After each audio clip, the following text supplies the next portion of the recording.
बंधुओं, आदमी जितना ज्यादा विद्यार्थी काल में सुख भोगता है, टिप टॉप रहता है, वो पढ़ता बिल्कुल भी नहीं है, वो केवल बिगड़ता है। डिग्री लेकर नौकरी लग जाने से कोई शिक्षित और पढ़ा लिखा नहीं हो जाता है। पढ़ने का अर्थ होता है आत्मिक विकास होना, मानसिक विकास होना, शारीरिक विकास होना, सामाजिक विकास होना, आर्थिक विकास होना, बुद्धिक विकास होना। इसको शिक्षा कहते हैं। केवल अक्षर का ज्ञान लेकर किसी नौकरी को कर लो, यह शिक्षा नहीं है। भारत के चरित्र को कमजोर करने की शिक्षा मैकाले लाया और हम सब भारतीयों को उसने उल्लू बना के रख दिया। और आज तक, अब तक हम उल्लू बनते ही चले जा रहे हैं, मैकाले की पढ़ाई से पढ़ पढ़ के, अपने ऋषियों की पढ़ाई को छोड़ करके। श्री राम कथा क्यों गाई जा रही है? भागवत कथा की क्यों जरूरत है? क्योंकि बच्चे माता पिता के आंखों के सामने बर्बाद हो रहे हैं, बिगड़ रहे हैं। माता पिता कुछ नहीं कर पा रहे और कुछ कह नहीं पा रहे। माता पिता अपने बच्चों से कुछ कह नहीं सकते, इतनी औकात नहीं है माता पिता की। आज बच्चे माँ बाप के सामने खेल खेल रहे हैं, पर माँ बाप की औकात नहीं है उनके सामने मुंह खोल जाए, कुछ कह जाए, क्योंकि माँ बाप पूरे बिगड़े हुए।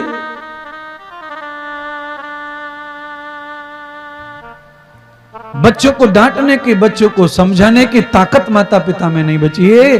अब तो माता पिता केवल यही शब्द रट लिए हैं कि ये समय ऐसा है गुरुजी, अब जो हो रहा है वो होने दीजिए, इसमें हम क्या कर सकते हैं। हम तो बच्चों को पैसा दे सकते हैं, फीस दे सकते हैं, हम कैसे समझाएं, समझाने का प्रयत्न भी किया, पर अब ये दुनिया दौड़ रही है एक तरफा, एक साइड में, और परिणाम भी दुनिया भोग रही है। लोग जैसे तैसे प्राण बचाते हैं, मरने तक, आत्महत्या तक नौबत आ जाती है, फिर भी लोग उसी रास्ते पे चले जा रहे हैं, चले जा रहे हैं, चले जा रहे हैं। इसीलिए आवश्यकता है समाज में पढ़े लिखे संत आए, राम कथा कहें, भागवत कहें और कुछ कहें, पर समाज को स्थापित करें, समाज को शुद्धि करें, वापस लेके आए ऋषियों की पद्धति को। जिले जिले में, तहसील तहसील में बड़े बड़े गुरुकुलों की आवश्यकता है, विद्यालय खुलने चाहिए, और कैसे भी करके ये शिक्षा पद्धति रुकनी चाहिए, जिससे पूरा समाज तुच्छ जैसा हो गया है। काम तो चल रहा है, थोड़ा मोदी जी के सानिध्य में हो सकता है कुछ संतों को जोड़कर एक समिति बनाई जाए, जो बहुत जल्दी ये काम करेंगी समिति, जो देश में फिर से अपनी प्रायश्चित संस्कृति को, पुरानी संस्कृति को शिक्षा के साथ जोड़कर अपने महापुरुष, अपनी जीवन शैली को दोबारा समाज में लाने के बाद हो सकता है आने वाली पीढ़ी को कुछ जुनून आए, कुछ ताकत आए, कोई राम बने, कोई भरत बने, कोई शत्रुघ्न बने, कोई लक्ष्मण बने। भविष्य में हम ऐसी कल्पना करते हैं, पर यह कल्पना तभी सिद्ध होगी तब हम उस कल्पना को समाज में लाएंगे। जो शिक्षा पद्धति है बंधुओं, बिल्कुल अच्छी नहीं है आज की। ये शिक्षा पद्धति ने किस तरह बिगाड़ रखा है समाज के वातावरण को। किसी भी कॉलेज के सामने से आप गुजरते हैं तो आंखें बंद करने को मन करता है। गुरुकुल और विद्यालय की परंपरा बहुत पुरानी बात है, पर मैं जब छोटा था तब सरकारी स्कूल, जिनको आज लोग तुच्छ मानते हैं, सरकारी स्कूल में कोई बच्चा पढ़ाना नहीं चाहता। उन सरकारी स्कूलों में ही दुनिया के, भारत के लोग पढ़े और वो राष्ट्रपति बन गए, प्रधानमंत्री बन गए, गवर्नर बन गए, और कितने आईएएस बन गए, आईपीएस बन गए। मैं आपको बताना चाहता हूं, उत्तर प्रदेश और बिहार में लोग आज भी सरकारी स्कूल में ज्यादा पढ़ते हैं और आईएएस अफसर बनते हैं, आईपीएस अफसर बनते हैं। बड़ी बड़ी पोस्ट वही के लोगों के पास ज्यादा है बंधुओं। जिस पढ़ाई का कोई बेस नहीं है, जिसका कोई कल्चर नहीं है, जिसका कोई तना और जड़ नहीं है, उस पढ़ाई से आदमी केवल मशीन बनता है और कभी कुछ नहीं बन सकता। हमारे बच्चे क्या बन रहे? मशीन। पढ़ते हैं घर पे कोई काम नहीं कर सकते, पढ़ के बेकार होगी पढ़ाई।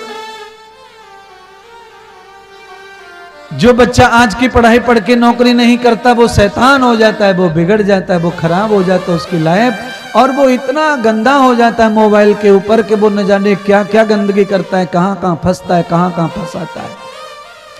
और वो इतना चोर और हिंसक हो जाता है कि वो किसी के मान इज्जत का भी ख्याल नहीं करता। ये समय आ गया है,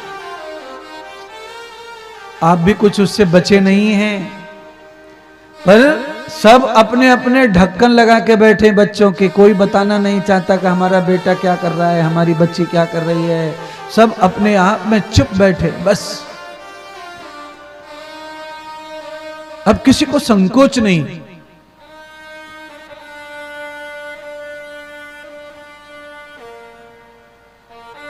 आपने देखा पीछे 2-3 कन्याओं के मर्डर हुए, टीवी पे चल रही थी न्यूज। क्यों हुए मर्डर? सोशल मीडिया से प्यार हुआ, सोशल मीडिया से, फेसबुक से फ्रेंडशिप हुई, प्यार में बदल गया वो फ्रेंडशिप, और वो फ्रेंडशिप प्यार में बदल गई तो प्यार का नतीजा क्या निकला आप समझ लो। ऐसी न जाने कितनी महिलाएं, कितने पुरुष हैं जिनके साथ में अत्याचार हो रहा है।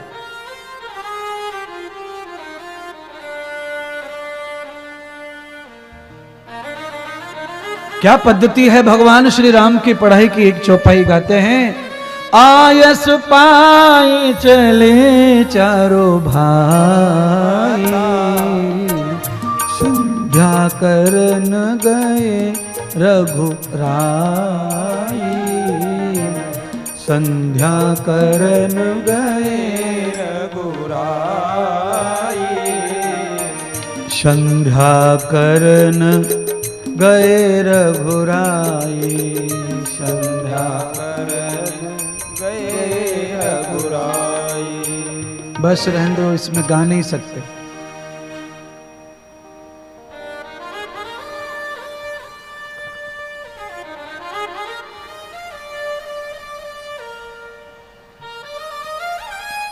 गोस्वामी कहते हैं कि आयुष उपाय, वशिष्ठ मुनि की आज्ञा पाकर के चारों भाइयों ने प्रणाम किया, आज्ञा ली और कहा गुरुदेव आज्ञा कीजिए, शिक्षा से पढ़ाई से मुक्त कीजिए, और अब हमारा संध्या समय हो गया है, भजन का समय हो गया है। यह है शिक्षा पद्धति। शिक्षा पद्धति में केवल पढ़ते रहना ही आवश्यक नहीं है। शिक्षा पद्धति आदमी को, बच्चे को ब्रह्मचारी बनाती है। ब्रह्मचारी बनाती है मतलब उसे ब्रह्म से जोड़ती है, परमात्मा से जोड़ती है, ब्रह्म में लगाती है, उसको ध्यान में लगाती है, उसे भजन में लगाती है। अरे 5 मिनट सुबह, 5 मिनट दोपहर को, 5 मिनट शाम को, 3 बार 15 मिनट हुए मात्र। 15 मिनट जो बच्चा 5-5 मिनट भी दिन में 3 बार बैठता है हाथ पैर मुंह धो के भगवान के नाम के लिए, उस विद्यार्थी के अंदर ज्ञान तो कितना भी आ जाएगा पर उसमें गंदगी बिल्कुल भी आने वाली नहीं है महाराज। पूरे दिन जो बर्तन गंदा होता रहता है, पका पका के उस बर्तन को 5 मिनट में साफ कर दिया जाता है, 5 मिनट में। होटल पे जो बर्तन होता है तड़का मारने का, उसे होटल वाला बार बार नहीं धोता है बंधु, पूरे दिन उसी में छोंक लगाता रहता है, बार बार बार बार बार बार। कितने लोग खा के चले गए उसी पात्र से, 12 घंटे तक वो गंदा करता रहा। शाम को 5 मिनट उसने साबुन लिया, मिट्टी लिया, रगड़ा, धोया, साफ कर दिया।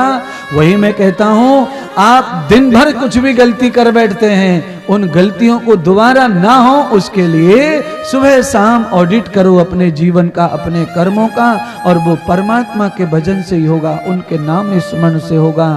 संध्या करन गए रघुराई, आयुष पाए चले चारों भाई। पढ़ाई भी कर रहे हैं, यज्ञ भी करते हैं, ध्यान भी करते हैं, गुरु चरणों की सेवा करते हैं, गुरु आश्रम में झाड़ू लगाते हैं, पोंछा लगाते हैं।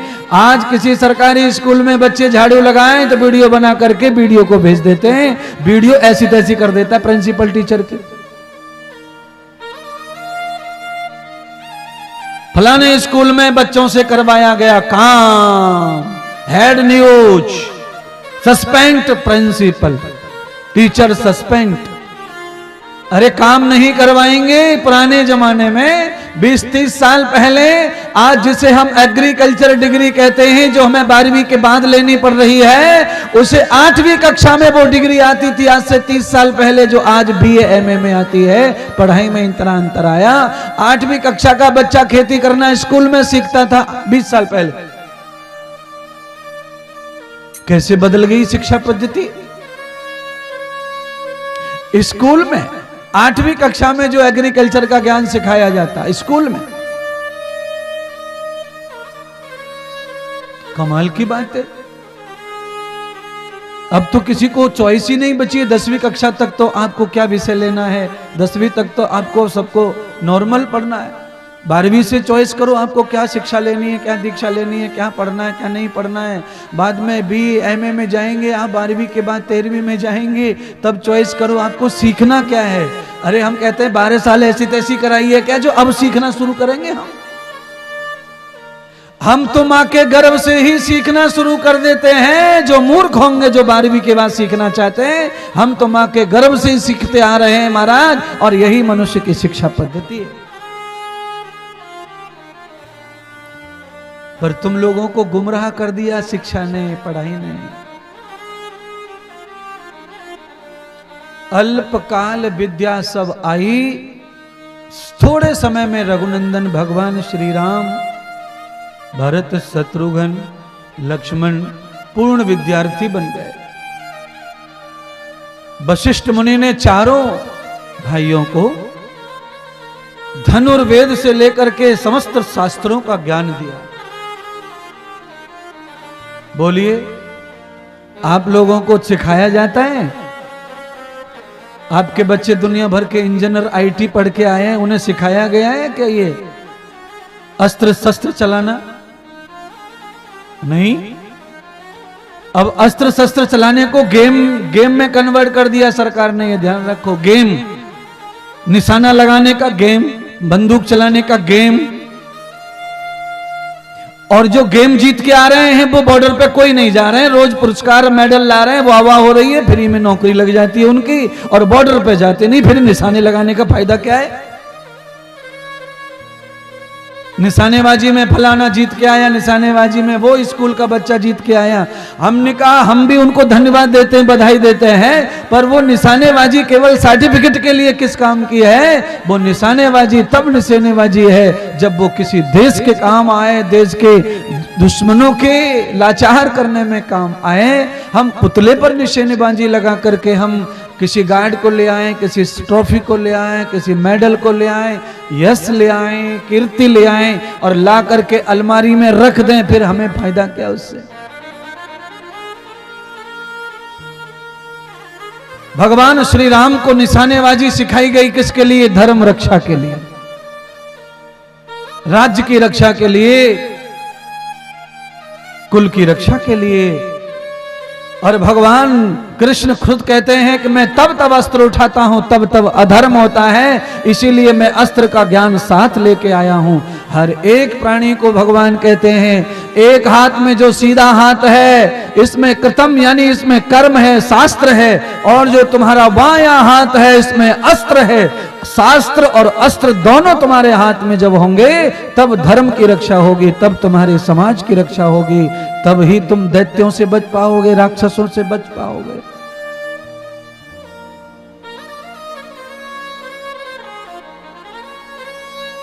पुराने ऋषि मुनियों के हाथों में हथियार हैं।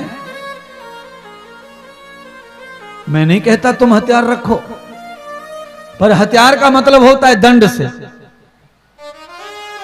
हाथ में ताकत हो, बल हो, और बल कब आता है? जब शिक्षा अच्छी होती है। एक महात्मा कह रहे थे कि किसी का धन चला जाए तो उसका गम मत करो, और ये सोचो कि कुछ नहीं गया। किसी का शरीर चला जाए यानी कि कोई रोगी हो जाए तो तुम्हें थोड़ा गम करना चाहिए और सोचना चाहिए कि कुछ गया। और जब जीवन का स्वाभिमान चला जाए, चरित्र चलाए, तो फिर सोचना चाहिए कि सब कुछ गया, कुछ बचा नहीं है। आपको पता होना चाहिए, मैकाले भारत को जीतना चाहता था पर जीत नहीं पाया। क्यों नहीं जीत पाया? क्योंकि यहाँ पर भारत में मैकाले जब आया था 2000 साल पहले, उस समय तो मैकाले ने देखा कि यहाँ पर कोई भी आदमी शादी नहीं करने को तैयार है। यहाँ तो लोग नंगे उघाड़े 100-100 साल ब्रह्मचारी रहते हैं, जिनकी शादियां हो गई हैं वो भी अपनी पत्नियों के साथ संबंध नहीं करते औलाद के अलावा। तो ऐसे देश को हराना मुश्किल है। अगर इस देश को हराना है तो इनको शिक्षा पद्धति में इनके चरित्र को बिगाड़ दो, ये देश अपने आप परास्त हो जाएगा। और वो सफल हो गया और हम बिना जीते बिना हारे हार गए, हम खत्म हो गए, हमारे पास कुछ नहीं बचा, टन टन गोपाल है। शिक्षा पद्धति चरित्र निर्माण के लिए हमारे ऋषियों ने खड़ी की है।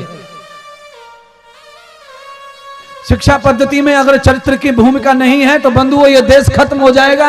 ये देश नहीं चलेगा इंजीनियर बनने से, ये देश नहीं चलेगा डॉक्टर होने से। मैं कहता हूं बीमारी खत्म हो जाएगी तो डॉक्टर की पढ़ाई भी बंद हो जाएगी, क्या जरूरत पड़ेगी?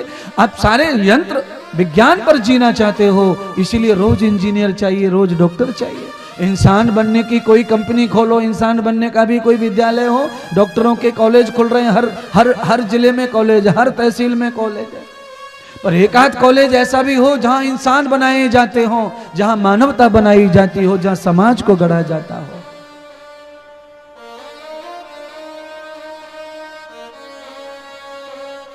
मैं ये बातें क्यों कह रहा हूं? क्योंकि मैं तो इनसे प्रेरित हूं। मैं तो वैसे ही पढ़ के आया हूं। मैंने उसी पद्धति में पढ़ाई की है जिसमें भगवान राम ने की, भगवान कृष्ण ने की, जिसमें ऋषियों ने की। मैं वही पद्धति का विद्यार्थी बन के आया हूं। मैं उसी गुरुकुल में पढ़ के आया हूं जिसमें बड़े बड़े वीर महायोधा पढ़ के गए। और मैं चाहता हूं कि उस गुरुकुल में पढ़ने से, उस पद्धति को पढ़ने से व्यक्ति का जीवन में सुडोल निर्माण होता है। जीवन में सुडोल यानी चौतरफा विकास होता है उसका। एक तरफा विकास करने का क्या फायदा? आप धनवान हो जाएंगे, शरीर से व्याकुल हो जाएंगे, कमजोर हो जाएंगे। आपको सिकौड़ी रखनी पड़ेगी, इधर गार्ड उधर गार्ड, 10 सिपाही, 10 ये 10 बाउंसर, ये सारी चीजें आपको खड़ी करनी पड़ेंगी अपनी रक्षा के लिए, क्योंकि आपकी जान को खतरा है, खतरा है, खतरा है। मैं कहता हूं जान को खतरा क्या होता है? खतरा जान को। जन्म किसके हाथ में बताओगे क्या? जन्म किसके हाथ में? गोस्वामी जी कहते हैं जन्म मरण हानि लाभ यश अपयश प्रभु भगवान के हाथ में है। इतनी चीज भगवान के हाथ में है तो सीधा है, फिर हमें चिंता किस बात की है? कर्म किए जा, फल की इच्छा मत कर। क्या परिणाम होगा तेरे जीवन का? परिणाम हमेशा अच्छे होंगे, अच्छे काम के। परिणाम हमेशा खराब कब होते हैं? जब आदमी काम अच्छे नहीं करता। धन गया कुछ नहीं गया, बीमार हुआ कुछ गया, स्वाभिमान गया, मतलब सब कुछ गया।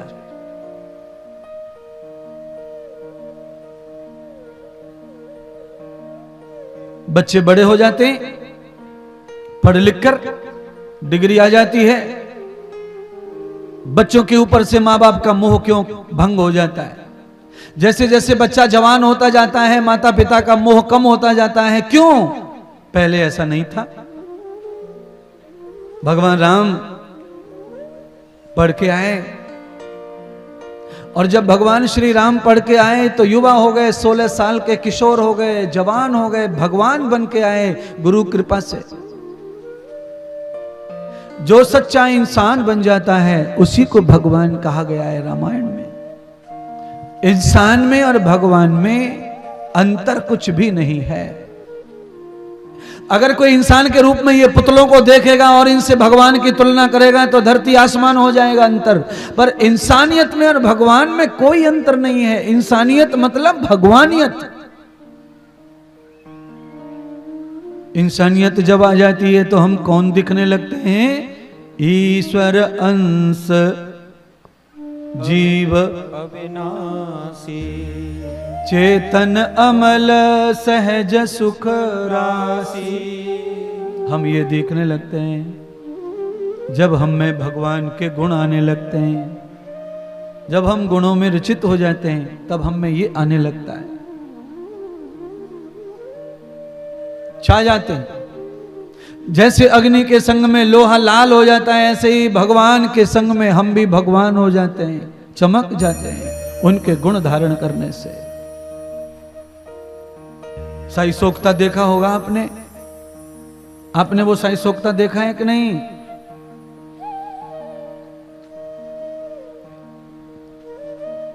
साई सोखता यानी स्याही सोखने वाला बच्चों पे रहता था पहले, अब तो जरूरत नहीं है। अब उसको रखते हैं कौन? कलर करने वाले रखते हैं, कलर करने वाले। साई सोखता जैसे किसी भी चीज को अपने अंदर सोख लेता है, पी जाता है, ऐसे ही मनुष्य साई सोखता की तरह है। वो जैसे संग में रहता है वहां से वैसा ही रंग सोख लेता है अपने जीवन में, वैसा वो बन जाता है, वैसा वो दिखता है।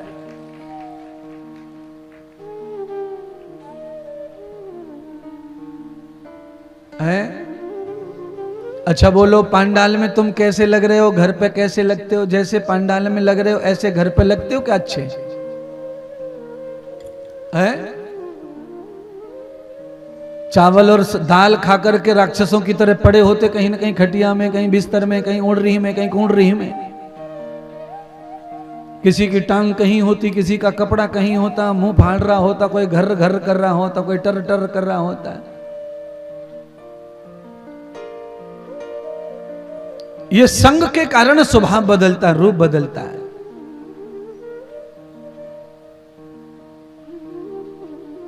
इतने नजदीक हम घर में क्यों नहीं बैठ सकते? घर में तो कोई है ही नहीं दूसरा, हम ही हमें, तो भी दूर दूर रहते हैं। यहां तो हम सब दूर दूर गांव से आए हैं, अलग अलग गांव से हैं, अलग अलग हमारा डीएनए है, अलग अलग भोजन पद्धति है, फिर भी यहां सब एक जगह बैठे हैं। मैं वही बताना चाहता हूं, ये राम कथा की वजह से बैठे हैं हम, क्योंकि ये प्राचीन संस्कृति सुनने आए हैं, तो हम वही नियम पालन कर रहे हैं, तब अच्छा लग रहा है। पांडाल में कोई सन में, कोई वन में बैठे तो कुछ नहीं करेंगे, कथा में आकर हमें कुछ नहीं मिलेगा।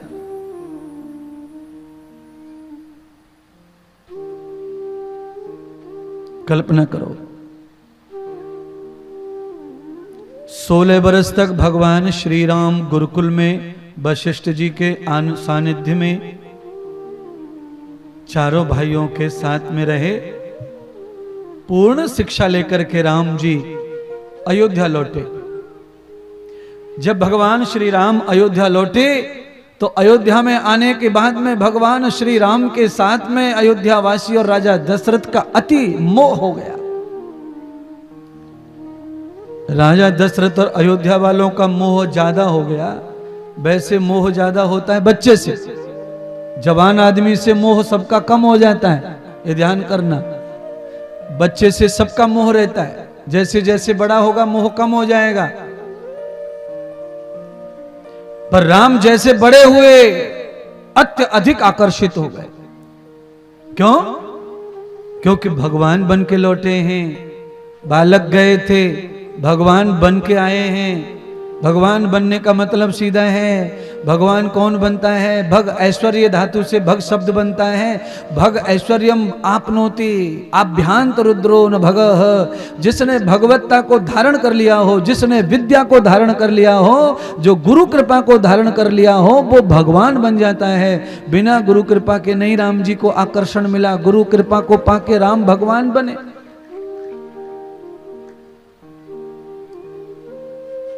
बिना गुरु के कुछ नहीं है संसार में। पर जिस तरह हम गुरु बना लेते हैं, ऐसे भी कुछ नहीं है गुरु बना के। है कान में मंत्र ले लिया, 20 रुपए की माला खरीद ली, गले में डाल ली, और बाकी कर वही रहे जो पहले करते थे बिना गुरु के। जो करते थे आज भी वही कर रहे हैं, वही कुकर्म, वही बकवास, वही झूठ, वही गंदे काम, और कंठी गले में पड़ी है। गुरुजी से भी खूब प्यार है, पर नहीं, गुरु बनाया है तो गुरुजी की शिक्षा अवश्य लो। जो केवल ऐसे नियम के लिए गुरु बनाते हैं, उनको गुरु का कभी फायदा नहीं है। गुरु बनाने का मतलब ही ऋषियों ने यही बताया है। गुरु बनाया तो गुरु की शिक्षा लो, गुरु का अध्ययन करो, गुरु से विद्या लो, गुरु से शस्त्र सीखो, शास्त्र सीखो, गुरु से योग्यता धारण करो। गुरु से मुफ्त में कुछ पाने की कल्पना करोगे तो वो मिलने वाली नहीं है। कुछ चेला कहते हैं गुरुजी आप अगर हमसे प्यार करते हैं तो ये कृपा कर दो। कैसे कर देंगे कृपा? कृपा का फ्री में हो जाएगी? हम करना चाहेंगे तो भी नहीं होगी वो। सिद्धांत के बगैर कृपा नहीं हो सकती है। कृपा के लिए सिद्धांत आवश्यक है। राम जी ने सिद्धांत निभाया। इतने बड़े घर में पैदा हुए राजकुमार के रूप में, और गुरुजी के यहाँ गैया चरा रहे हैं, गुरुजी के यहाँ पर पोछा मार रहे हैं, गोबर से लीप रहे हैं यज्ञशाला को, लकड़ियां जमा कर रहे हैं हवन के लिए, झूठी पत्तलें उठा रहे हैं और खिचड़ी खा करके सो रहे हैं, नहाने के लिए साबुन नहीं है। यह है गुरु परंपरा, यह है भारतीय सभ्यता, यह है आर्यों की सभ्यता, यह है ऋषियों की सभ्यता, यह है मेरे और तुम्हारे पूर्वजों का ज्ञान। उस ज्ञान से हमारा देश रहा महान।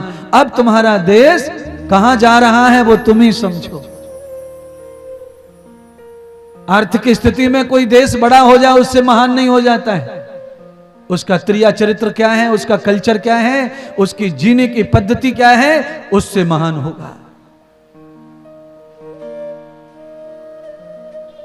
बहुत सारे देश हैं जिनके पास में आर्थिक स्थिति बहुत बढ़िया है, पर उनके पास में क्या है, चरित्र, क्या स्वाभिमान है उनके पास, क्या जीने की पद्धति अच्छी है। कीड़ा उठाया खा गए, छापकी को पकड़ा दीवार पे से चबा गए, चूहे को पकड़ा चबा गए, सांप को पकड़ा बीच में से काट के खा गए। क्या पद्धति है जीने की। किसी के पास में धन ज्यादा हो गया क्या है, पर जीना तो नहीं आया। भोजन की पद्धति नहीं आई तो और क्या आएगा। कमाल की बात, कीड़े मकोड़ों खा जा रहे हैं। बोलिए, हमारे हिंदुस्तान में अंडा मांस खाने वाला भी, अंडा मांस जो रोज खाता है वो भी मक्खी आ जाए चाय में दूध में तो वो भी मक्खी को निकाल के फेंक देता है। आप अकल दौड़ाइए, मैं क्या बता रहा हूं। अंडा खाता है, मांस के बड़े बड़े टुकड़े चूसता है, पर मक्खी नहीं खाता। अरे मैं कहता हूं कि ये मक्खी फ्री में आई है तेरे भाग्य से, इसको खा, इसमें पैसा भी नहीं डालना पड़ा है तुझे, और पक भी गई, गरम चाय में गिरी है। बोलिए, लंबी लंबी टांगे चूसने वाला मक्खी नहीं खाता, इतना होशियारी दिखा रहा है। कमाल की बात है। हिंदुस्तान का कल्चर है, चाय को शुद्ध मानता है, वो दूध को शुद्ध मानता है, खीर को शुद्ध मानता है, रोटी को शुद्ध मानता है। इसीलिए रोटी में पत्थर आ जाए, बाल आ जाए तो खाता नहीं है, निकाल के फेंक देता है। जिन चीज को शुद्ध मानता है उनमें गंदगी पसंद नहीं हिंदुस्तानी को, और अंडे को मांस को वो शुद्ध मानता नहीं है, इसीलिए खाता रहता है, चुसता रहता है।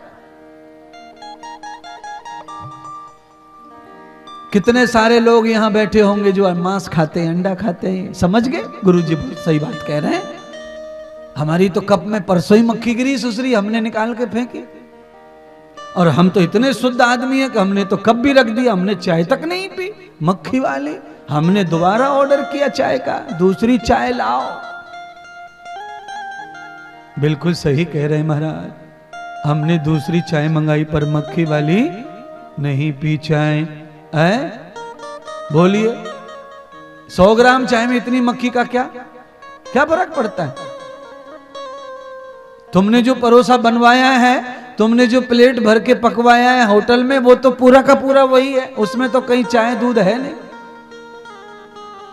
300 रुपए चुका रहे हैं पैसा और मस्ती से खा रहे हैं। और बाद में नहा के धो के रामनवमी आ गई, जन्माष्टमी आ गई, गणेश चतुर्दशी आ गई, देवी रात्रि आ गई। 15 फुट की मूर्ति लाया ट्रक में खरीद के, और बीच चौराहे पर रास्ता रोक के मूर्ति रख दी देवी माता की। क्या है भाई, उत्सव होगा देवी माता का, उत्सव, पांडाल पड़ रहा उत्सव का। बोलिए, इतना सारा मांस खाया, इतना सारा दारू पिया, और देवी माता को चौक पे रखे खूब 9 दिन उसकी आराधना पूजा कर रहा है। ये कौन सी क्वालिटी का आदमी है हमें नहीं पता।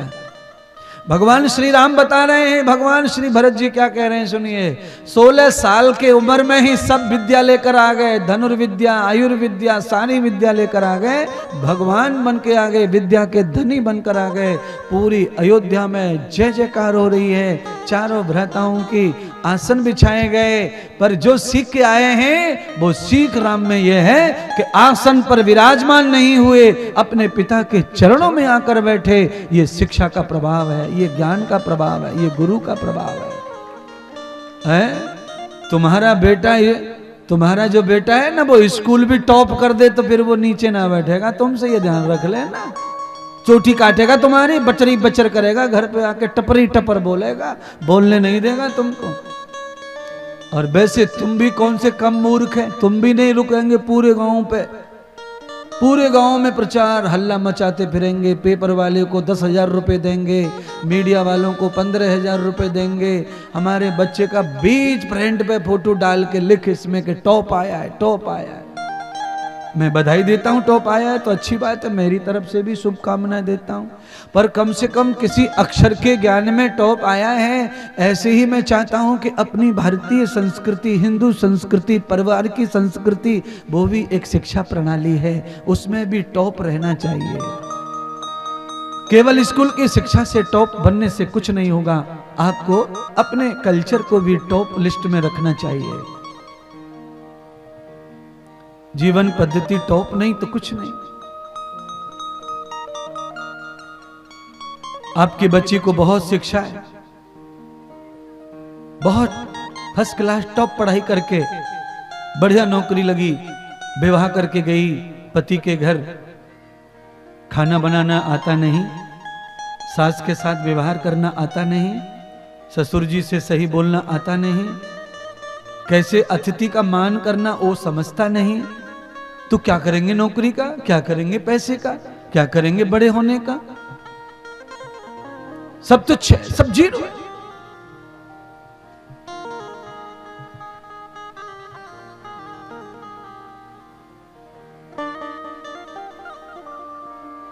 कोई किसी से ना कहे वो अलग बात है, पर हम सब जितने बैठे सबके घर में कलह है, सबके घर में टेटे हैं, सबके घर में पेपे हैं। हम अपना अपना बताना नहीं चाहते किसी को, छोटा बन जाएंगे किसी को पता चलेगा तो। सारे लोग परेशान हैं अपनी जिंदगी से, अपने परिवार के हरकतों से। महात्मा इंद्रदेव कहते हैं परिवार स्वर्ग का द्वार है, उससे परेशान क्यों है? क्योंकि जीवन पद्धति खराब है, संस्कृति बिगड़ गई, सोच बिगड़ गई, चिंतन बिगड़ गया। घर में भजन के नाम पे खाली पाखंड होता है। किसी को देवी आ रही है, किसी को माता आ रही है, किसी को हनुमान आ रहा है, किसी को शिव जी आ रहा है, किसी को सतचंडी आ रही है, किसी को सिद्धि माता, अलग अलग माताएं आ रही हैं, शरीरों में घुसी जा रही हैं, घुसी जा रही हैं, घुसी जा रही हैं। देवा घुस रहे हैं। कितने लोग ऐसे जिनको हनुमान घुसा पड़ा है शरीर में, जिनको हनुमान की सिद्धि हो गई है, किसी को देवी माँ की सिद्धि हो गई है, किसी को न जाने किस किस की सिद्धि हो गई है। हमने कहा जो गौ पालता है उसको गौ की सिद्धि नहीं हो रही, जो भैंसा पालता है उसको भैंसे की सिद्धि नहीं हो रही, और तुमने हनुमान को मंदिर बनवाया, हनुमान की सिद्धि बड़ी जल्दी हो गई तुमको भाई, तुम्हें माता जी की सिद्धि बड़ी जल्दी हो गई। कल्पना करो,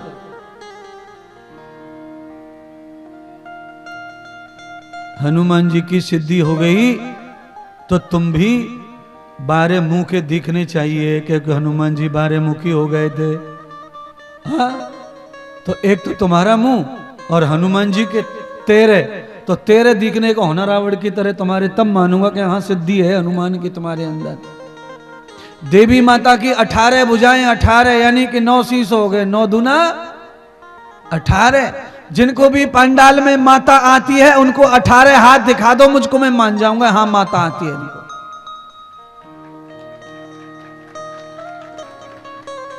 हाँ, क्यों बीमार हो रहे हो?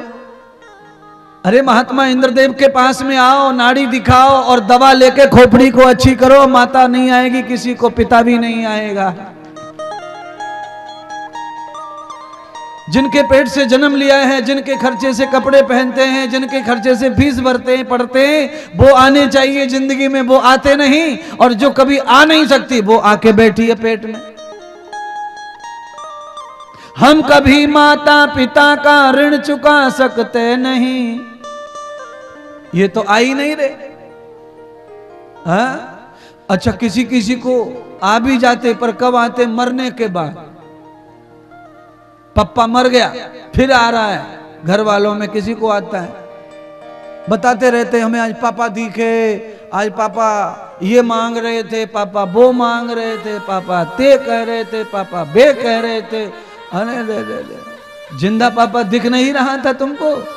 पापा जब जिंदा था तब दिखता नहीं था। पापा रोज कहता था, बेटी मुझे देख, मैं रिक्शा चलाता हूँ, 300 कमाता हूँ, तेरी फीस भरता हूँ, तू ये आडंबर मत कर। बेटे मुझे देख, मैं धान काटता हूँ, पूरे पैर गल गए दवाई डाल डाल के, मुझे देख, पूरी साल ऐसी तैसी करी है तब 1.5 लाख रुपए आए हैं, मुझे देखो। बेटा तब नहीं देख रहा, और पापा मर गए तब सबको दिख रहे रात में।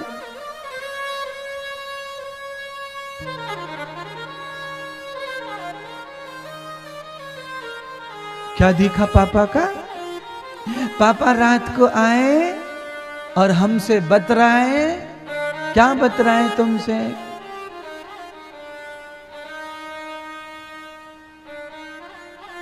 कि मुझे गंगा जी में ले जाना, मुझे ठंडा कर आना। बड़ी कल्पना की बात है। अच्छा, मैं कहता हूं मरने के बाद भी कोई पापा का सुन ले तो भी पुत्र है, तो भी अच्छा बच्चा है। एक कथा याद आ गई, वो सुना देता हूं, मौका मिल गया है तुम्हारा।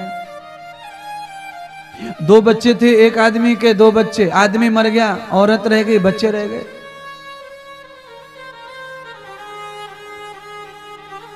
पति मर गया, औरत के सपने में आए पति देव। पति ने कहा कि कम से कम मेरी हड्डियों को तो गंगा में फेंकवा दे। वो रखी है घर में। बच्चे नास्तिक थे, मानते नहीं थे इन बातों को। मां ने रो के धोके किसी एक बच्चे को पटाया, एक बच्चे को कहा।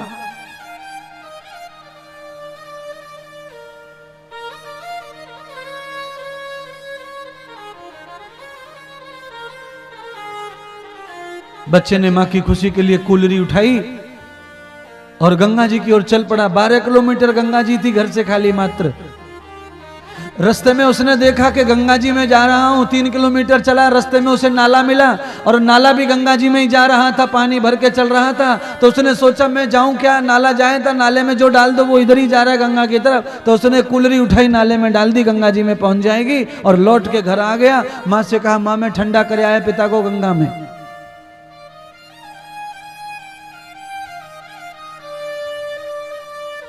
रात में मैया को फिर सपना आया। सपने में पति आया। पति ने कहा कि तूने जिस बच्चे को हड्डियां भेजी थी गंगा जी में डालने के लिए, वो गंगा में डाल के नहीं आया, वो तो नाले में दही डाल के आ गया 3 किलोमीटर पे।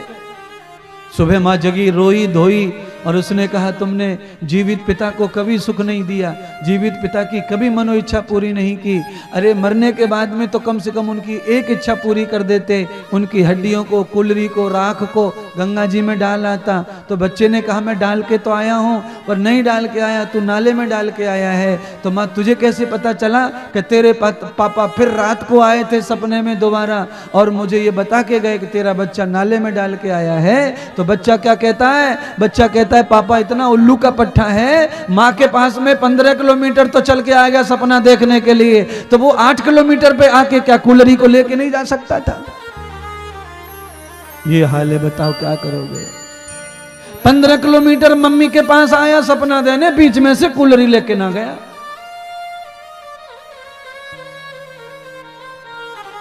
बच्चे जब ऐसे हो जाए तो फिर क्या होगा तुम्हारा, बताओ। और मैं तुम्हें गारंटी देना चाहता हूं, तुम्हारे पांडाल में बैठने वालों, तुम्हारे बच्चे ऐसा ही हरकत करने वाले हैं, ये ध्यान करो।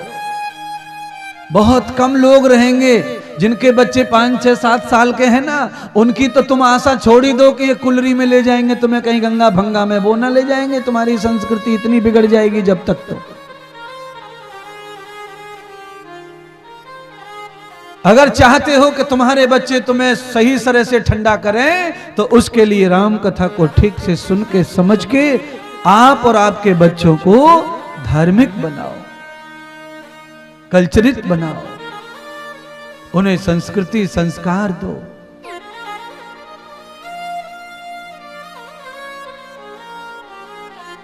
भगवान श्री राम, लक्ष्मण, भरत, शत्रुघ्न विद्या अध्ययन करके जब लौटे तो आकर्षण का केंद्र हो गए।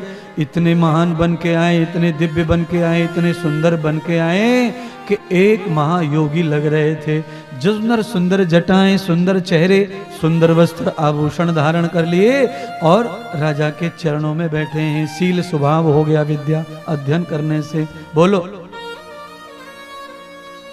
संस्कृत में लिखा है विद्या ददाति विनयम। देखो आजकल क्या हो रहा है, जैसे जैसे विद्या आती है, ज्ञान आता है, आदमी के अंदर विनय आनी चाहिए, शीतलता आनी चाहिए, सरलता आनी चाहिए। और आजकल क्या हो रहा है, जैसे जैसे बच्चा ज्यादा होशियार होता जा रहा है, वही चिड़चिड़ा होता जा रहा है, क्रोधी होता जा रहा है। क्यों? जो श्लोक लिखा है वो विद्या ददाति विनयम, वो विद्या के लिए लिखा है, इन आडंबरों के लिए नहीं लिखा है, ये किताबी शिक्षा के लिए नहीं है। वो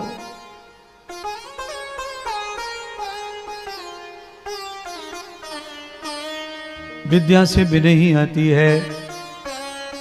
जैसे पेड़ से आप सीखते हैं, जिस पेड़ पर फल लगे हुए हैं वो पेड़ हमेशा झुका रहता है और छायादार ज्यादा रहता है।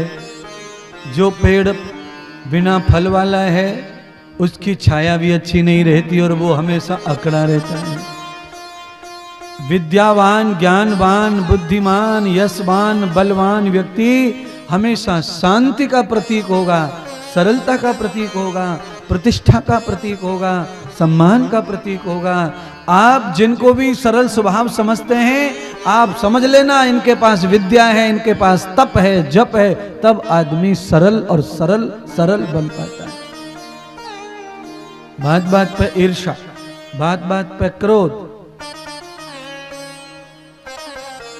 बड़ा मुश्किल हो जाएगा तुम्हारा। कल्पना करो,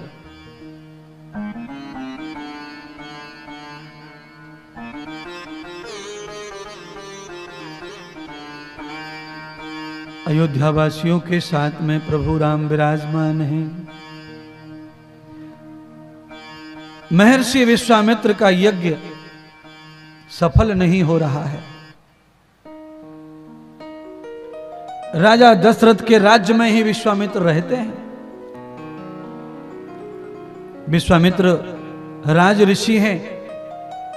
क्षत्रिय वंश में विश्वामित्र जी का जन्म हुआ और विश्वामित्र जी ने क्षत्रिय वंश में जन्म लेकर के राज ऋषित्व को प्राप्त किया, यानी कि उन्होंने ब्रह्मत्व को प्राप्त किया। बड़ा आंदोलन किया था विश्वामित्र जी ने अपने सिद्ध होने के लिए, प्रमाणित करने के लिए कि मैं भी ब्रह्म को प्राप्त कर सकता हूं।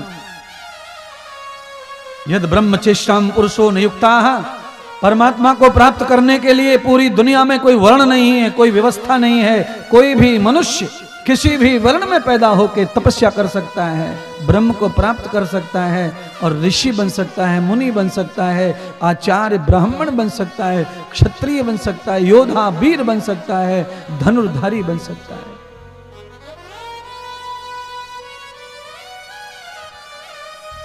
द्रोणाचार्य का पुत्र अश्वत्थामा धनुर्धारी था तो अर्जुन भी धनुर्धारी था। अश्वत्थामा शास्त्रों के जाता थे तो अर्जुन भी शास्त्रों के जाता थे।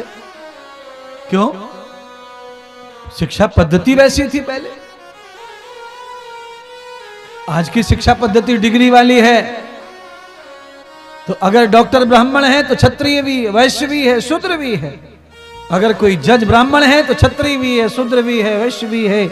ये शिक्षा पद्धति के हिसाब से हमेशा रहेगा, ये कभी नहीं बदलेगा। बंधुओं, संगीत की कला गंधर्व कला है। संगीत कला में हर जाति का आदमी समाया हुआ है। गायन विद्या में आप कथा सुनने आए हैं, क्या कथा जाति पूछ के सुनाई जाएगी? आपको जाति पूछ के बिठाया जाएगा? नहीं।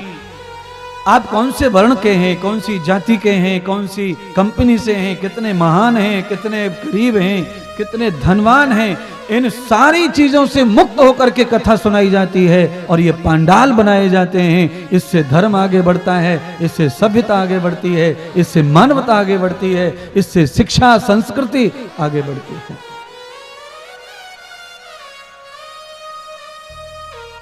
श्रीमान जी अवधेश सिंह जी चंदेल जी हमारे बीच आए हैं, पूर्व विधायक बेमित्रा विधानसभा से। काफी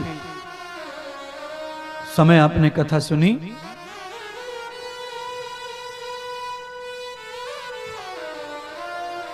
समय अस्त व्यस्त ही रहता है।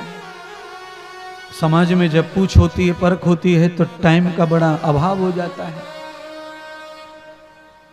तो हम विधायक जी का व्यासपीठ से स्वागत करते हैं, अभिनंदन करते हैं और सभी हमारे भरचट्टी के आयोजक समिति के लोग उनका सम्मान प्रतिष्ठा करते हैं।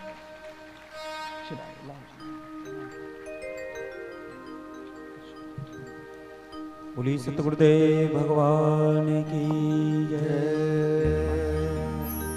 भज मन मेरे आठों याम, श्री राम जय जय राम। भज मन मेरे आठों याम, श्री राम जय जय राम।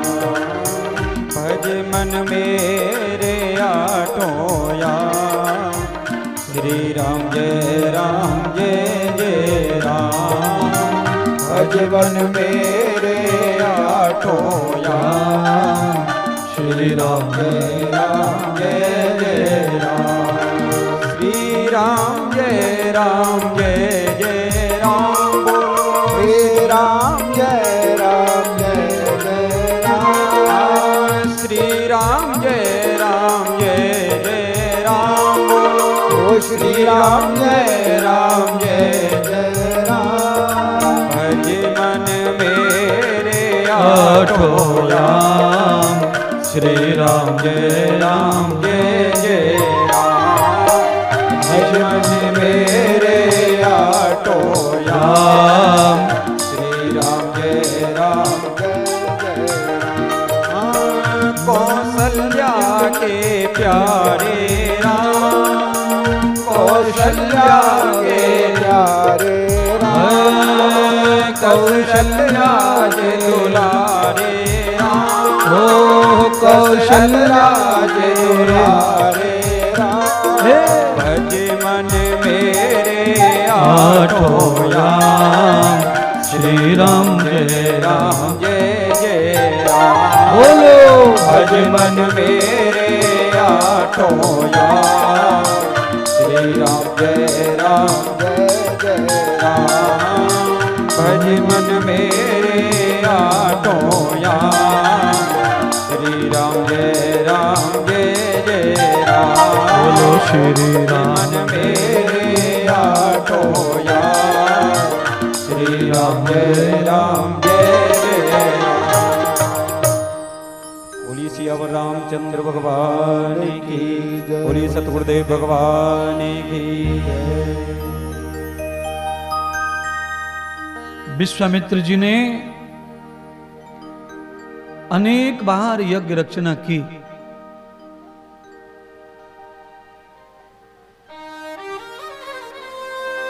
पर रावण चाहता नहीं था कि यज्ञ हो, क्योंकि रावण को यह मालूम था कि अगर विश्वामित्र का यज्ञ संपन्न हुआ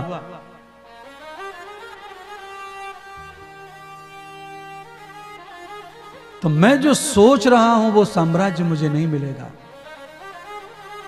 बंधुओं, जिस राजा के क्षेत्र में यज्ञ सफल हो जाते हैं उस राजा के क्षेत्र की कीर्ति बढ़ जाती है।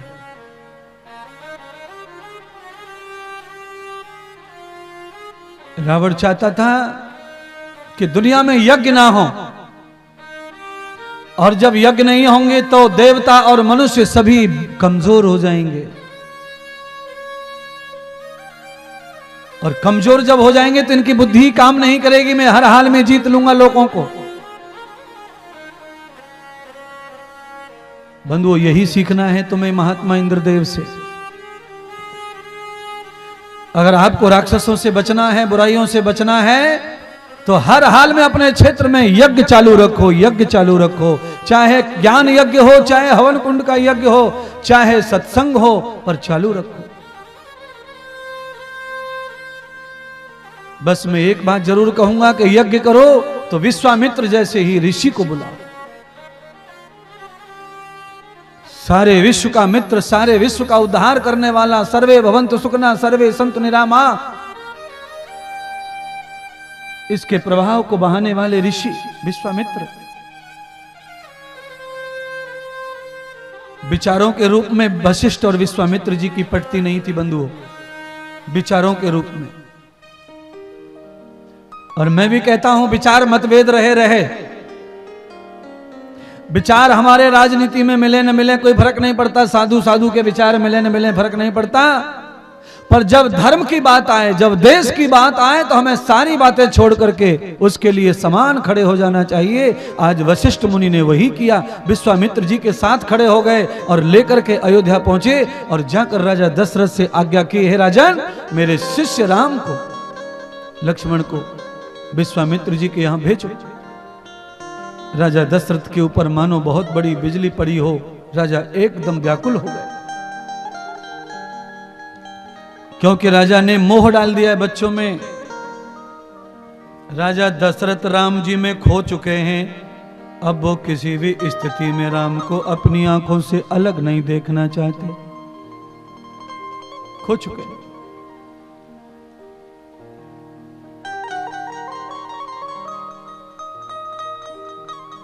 राजा दशरथ ने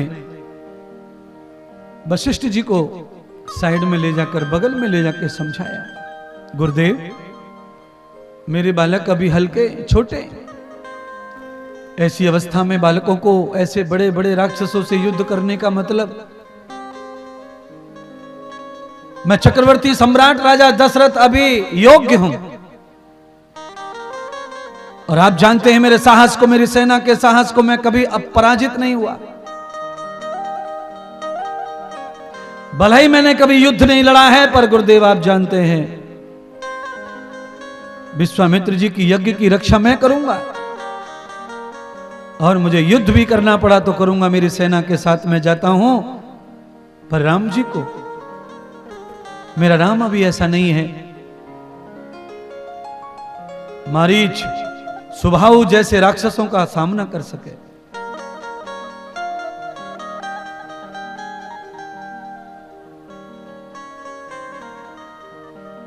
वशिष्ठ जी जानते थे कि राम कैसे हैं। राजा दशरथ ने मोह का चश्मा लगा रखा है, इसीलिए राम जी कमजोर दिख रहे हैं, और गुरु जी ने ब्रह्म का चश्मा लगाया, इसीलिए राम के अंदर सारी विद्याएं, सारी शक्तियां दिख रही हैं। यावते दृष्टि नाम सुखो सर्वे सृष्टि समरभू, आप जैसी दृष्टि रखते हैं वैसी सृष्टि का दर्शन करते हैं। दो जवान नर नारी को मोटरसाइकिल पर देखकर एक आदमी कहता है ये निकम्मे जा रहे हैं, ये प्रेमी जा रहे हैं, एक आदमी कहता है पति पत्नी जा रहे हैं, एक आदमी कहता है भाई बहन जा रहे हैं। सब लोगों ने अलग अलग चयन किया, अलग अलग इंतजाम किया, अलग अलग बखान किया, अलग अलग निर्णय किया।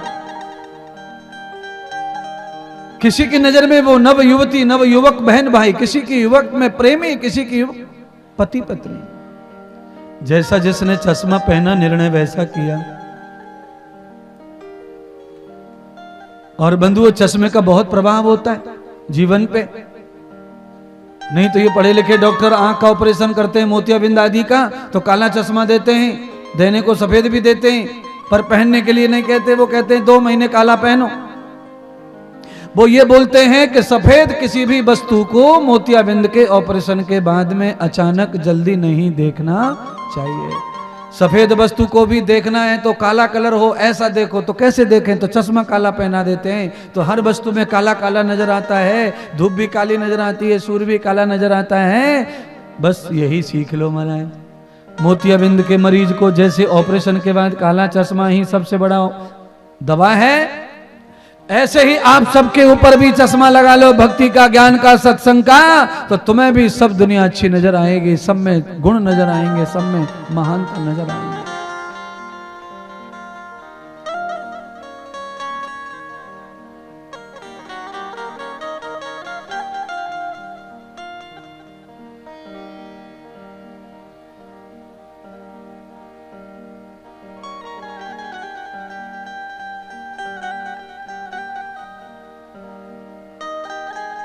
पाप गठरिया और सर से पटक दे,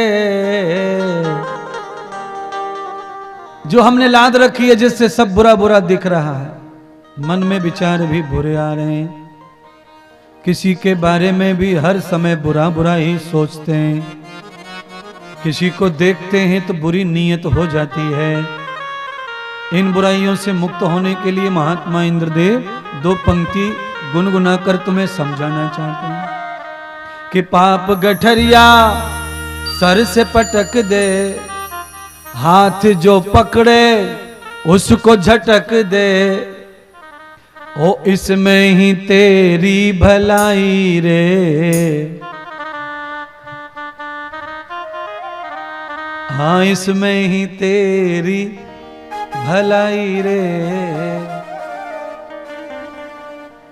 और तू धर्म की पकड़ कलाई रे, तेरी बीती उमरिया अब तो भजन कर भाई रे, तेरी बीती उमरिया अब तो भजन कर भाई रे, तेरी बीती उमरिया अब तो भजन कर भाई रे, तेरी बीती उमरिया, बीती उमरिया तेरी बीती उमरिया, बीती उमरिया तेरी बीती उमरिया, बीती उमरिया तेरी बीती उमरिया अब तो भजन कर भाई रे, तेरी बीती उमरिया अब तो भजन कर भाई रे, तेरी बीती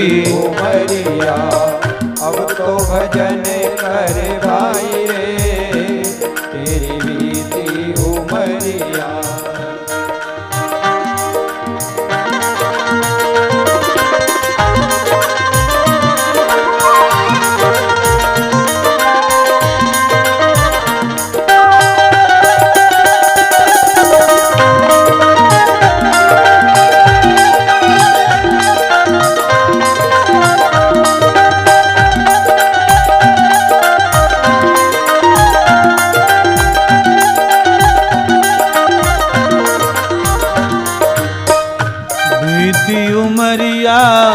बीती उमरिया, बीती उमरिया, बीती उमरिया अब तो भजन कर भाई रे, तेरी बीती उमरिया अब तो भजन कर भाई रे, तेरी बीती उमरिया अब तो भजन कर भाई रे, तेरी बीती उमरिया।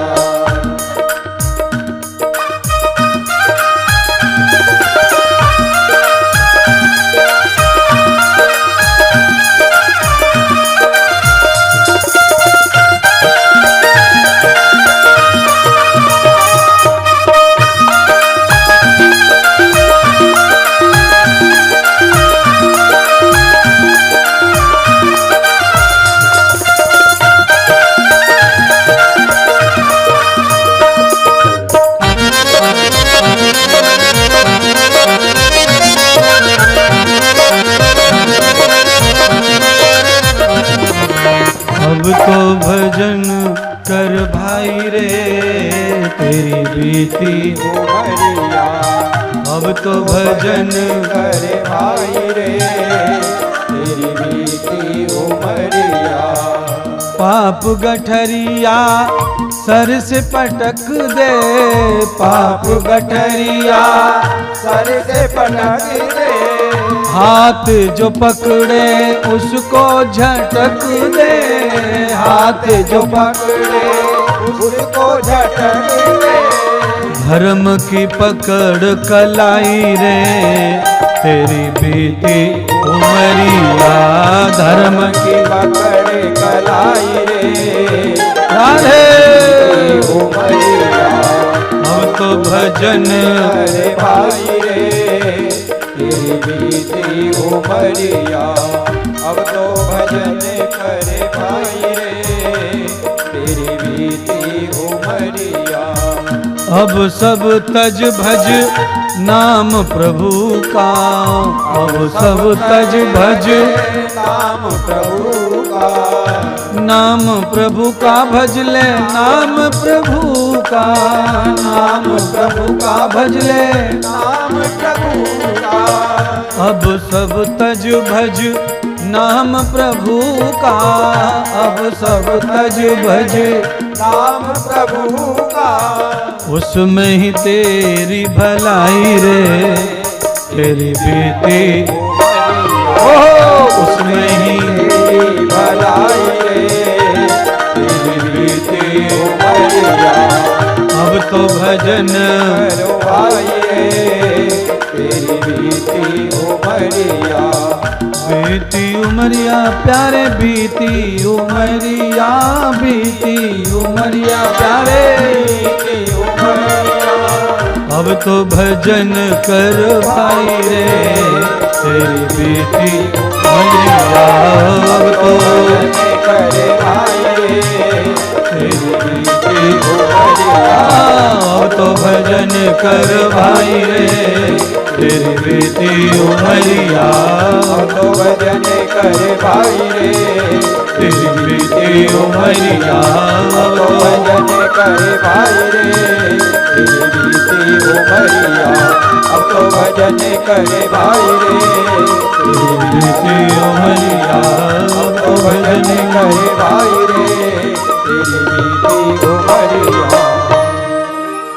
धर्म की पकड़ कलाई रे तेरी बीती उमरिया।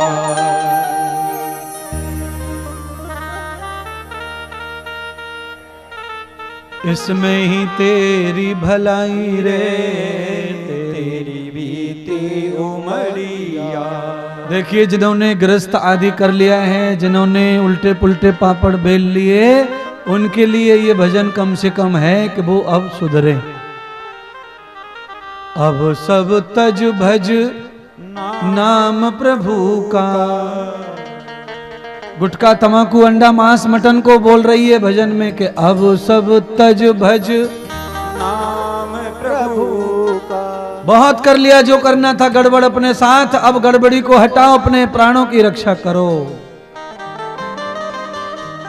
भगवान तुमसे जरूर पूछेंगे कि मानव शरीर देकर तुमने क्या किया, तो तुम कहेंगे हमने तमाकू खाया, बीड़ी पी, गुटखा खाया, झूठ बोला।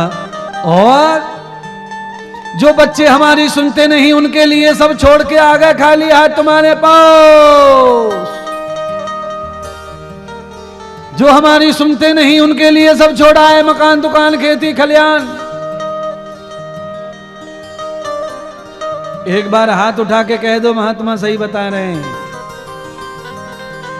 जिनका हाथ नहीं उठा उनके घर जाऊंगा शाम को और उनके बच्चों से मिलूंगा। कितना श्रवण कुमार हैं वो।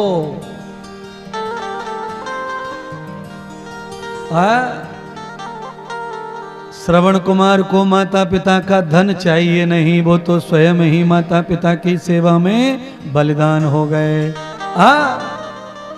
इसलिए महात्मा कहते हैं पूत सपूत तुका धन संचय और पूत कपूत तुका धन। हाँ महाराज, जो पुत्र है उसे माता पिता का गाड़ी घोड़ा बंगला नहीं चाहिए, वो तो सपूत है। उसे पुत्र चाहिए, पुत्र। उसे माँ बाप चाहिए और उनका उद्धार चाहिए। और कपूत के लिए चाहे जितना जोड़ लो वो कुछ काम का नहीं है। इसीलिए महात्मा ने कहा कि अब सब तज भज नाम प्रभु का, उसमें तेरी भलाई। अब तो भजन कर भाई तेरी बीती उमरिया। पाप गठरिया सर से पटक दे। देखिए, तुम जितनी बेईमानी और झूठ छरेब कर रहे हो, औलाद के लिए कर रहे हो। तुमने जो भी गड़बड़ियां की हैं, माल जमा किया है, बच्चों के लिए है वो, उसके लिए मैं कह रहा हूं कि पाप गठरिया सर से पटक दे, हाथ जो पकड़े उसको झटक दे। हाँ, मैं ये नहीं कह रहा कि तुम बच्चों के लिए कमाओ मत, मैं ये भी नहीं कह रहा कि बच्चों की दुकान मत देखो, बच्चों की ऑफिस मत देखो, देखो, पर अपने भजन ध्यान से टाइम बचे तो। क्योंकि तुमने पूरे 25 साल अपना पूरा टाइम बच्चों को परवरिश में दिया, अब अपना टाइम भगवान की परवरिश में दो। और भैया जो 50-45 के हो गए, उनको जरा मोह कम कर लेना चाहिए, औलाद की तरफ से, भगवान से और खुद से मोह लगाना चाहिए। जो 50-60 के हो गए, वो बढ़िया बढ़िया खाओ, बढ़िया बढ़िया कपड़ा पहनो, बढ़िया बढ़िया जगह जाओ, घूमो फिरो, और अपने जो कमाया है वो सब खर्च करके फिर मरो।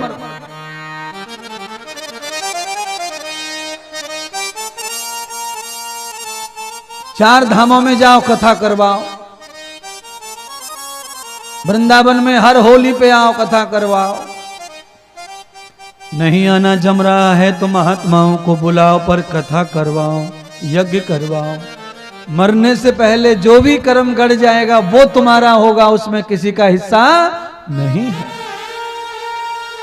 वो तुम्हारा है।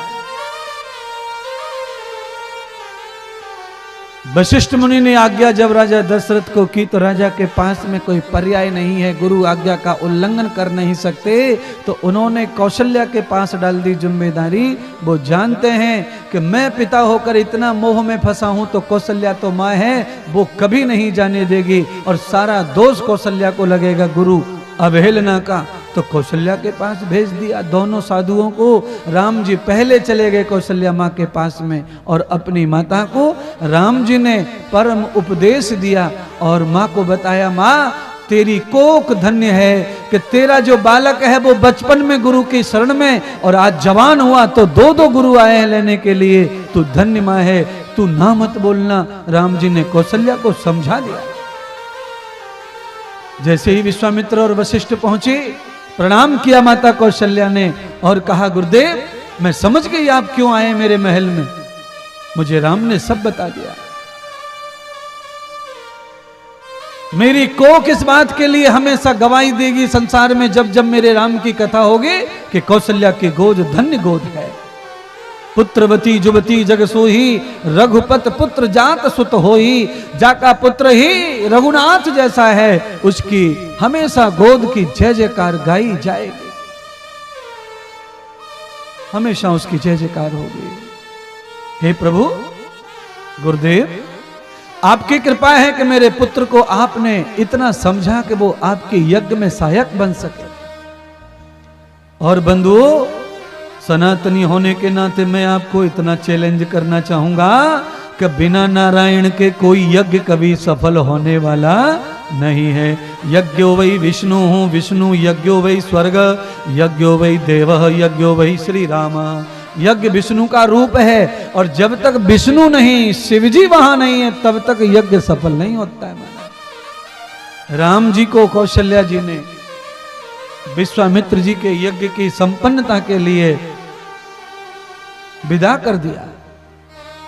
साथ में लक्ष्मण जी गए।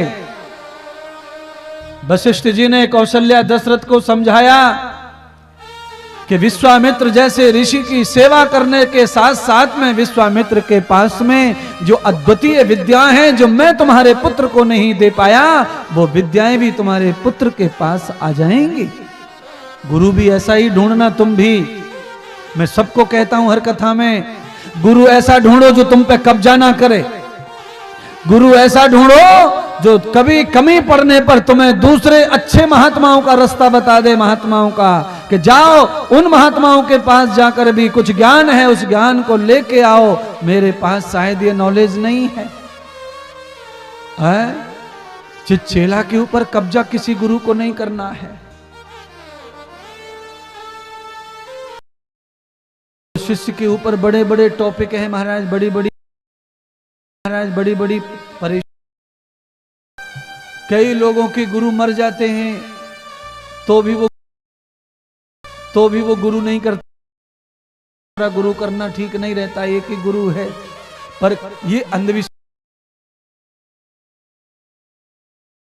गुरु हमेशा साक्षात चाहिए, शिक्षा देने वाला, आपके उस धर्म न्याय को देने वाला गुरु हमेशा जीवित चाहिए, चेतन चाहिए। की सोच जो भी तुम्हारे साथ है उसे रखो, दूसरे संत की शरण में चरणों की दास बनो, उनकी ऊर्जा को लो।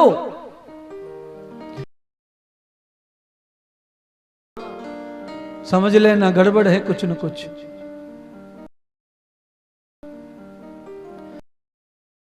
और गुरु को भी अपने शिष्य को बंधन में नहीं रखना चाहिए। गुरु को चाहिए कि उन्हें बंधन में ना डाले, राम जी को कहा कि यज्ञ की रक्षा तो करोगे ही, जाओ, सेवा तो मिली रही है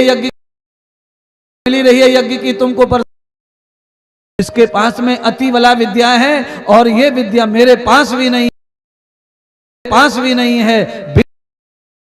विद्या तुमको मिल गई तो तुम्हारे आगे काम आने वाली है। वशिष्ठ मुनि को राम के बारे में मालूम, राम सन्यासी बनेंगे, राम वनवासी बनेंगे।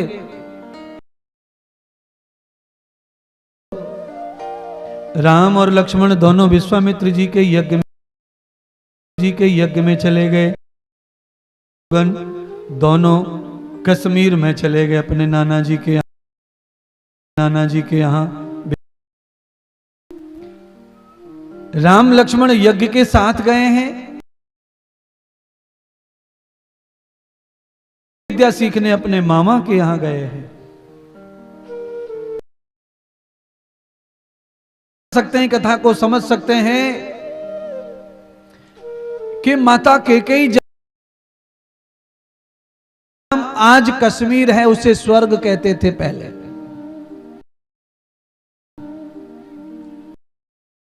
खूबसूरत नर नारी पैदा होते हैं, वहां से माता कैकेयी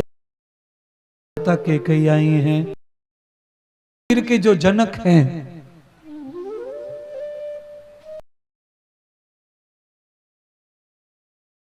कितने वैज्ञानिक होंगे जिनके पास ये विद्या थी।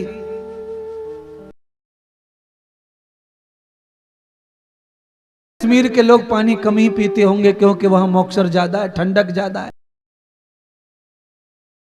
चलती हैं वहां पानी कम पीने से भी पानी की कमी शरीर में नहीं आती क्योंकि हवा से शरीर में पानी नहीं पीने की साधना बहुत सरल होंगी। तो राम जी कैसे जिया जाए, आपको भी मैं बताना चाहता हूं। अगर आपको पानी 2 प्राणायाम एक एक घंटे करो तो आपको प्यास ही नहीं लगेगी बिल्कुल। और देख लेना, कभी चेक कर लेना, पानी की कमी नहीं आई। इसमें पानी मौजूद रहता है। और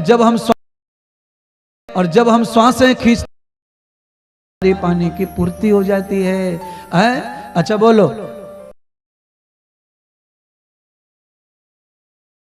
और जब हवा बहने लगती है तो गर्मी लगना बंद हो जाता है। अब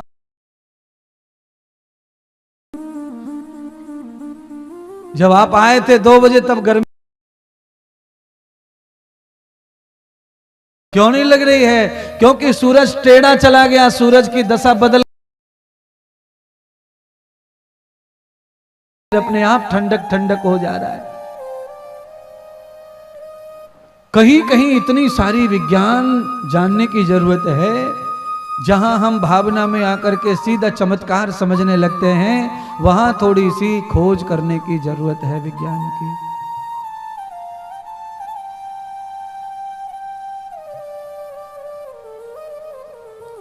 राम और लक्ष्मण ने दोनों ने मिलकर विश्वामित्र के साथ में यात्रा की। यात्रा में विश्वामित्र जी को ताड़का नाम की राक्षसी का सामना हुआ। राम जी को विश्वामित्र जी ने कहा कि राम सबसे पहले इस महिला को खत्म करो।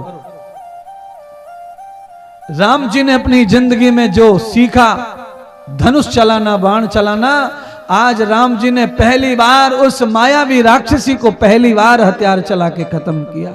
यानी राम जी के हाथों से सबसे पहले एक स्त्री का वध हुआ। कैसी स्त्री थी वो?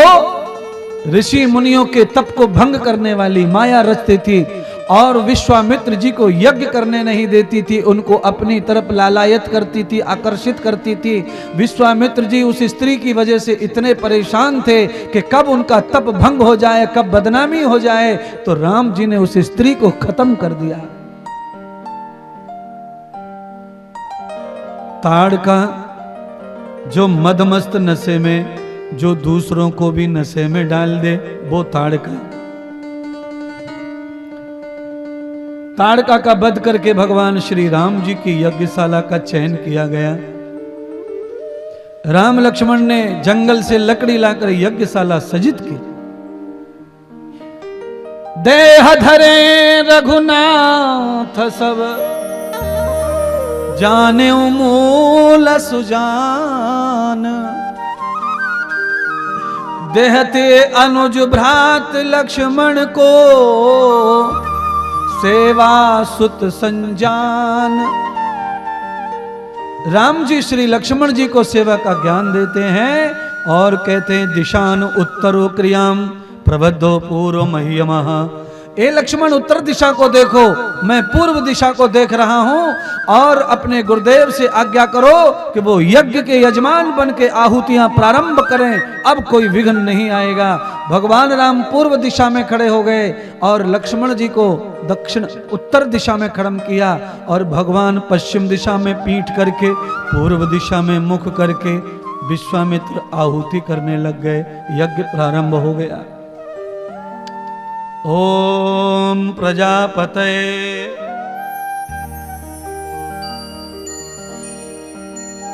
ओम प्रजापतये स्वाहा, अग्नये स्वाहा, सोमाय स्वाहा, पृथिव्याम स्वाहा, सुष्टकृते स्वाहा। सुष्टकृते संस्कृत में सुष्टकृत माने क्या है? स्वस्ति कृतो न पुण्याम।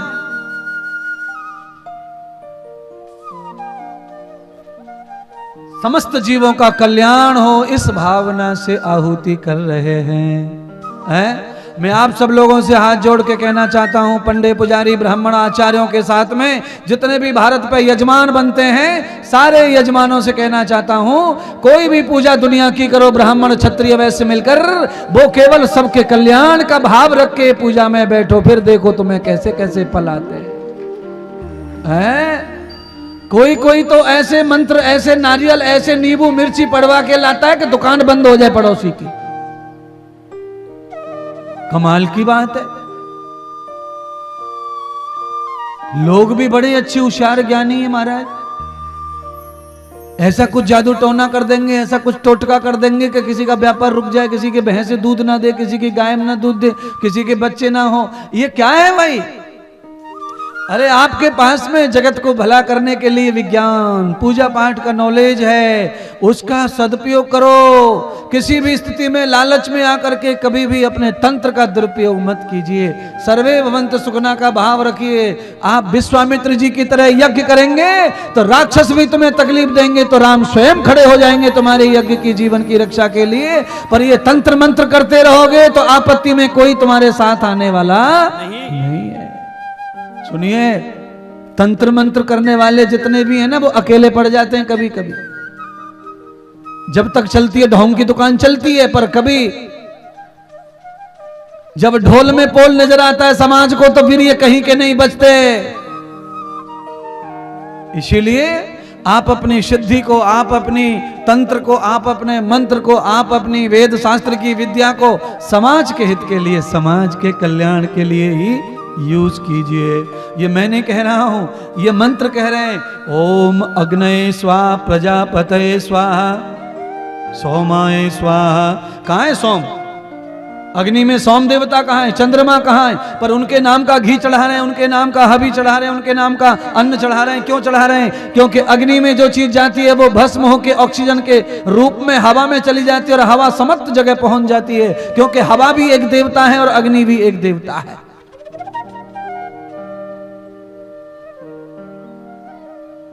इससे पुण्य मिलता है।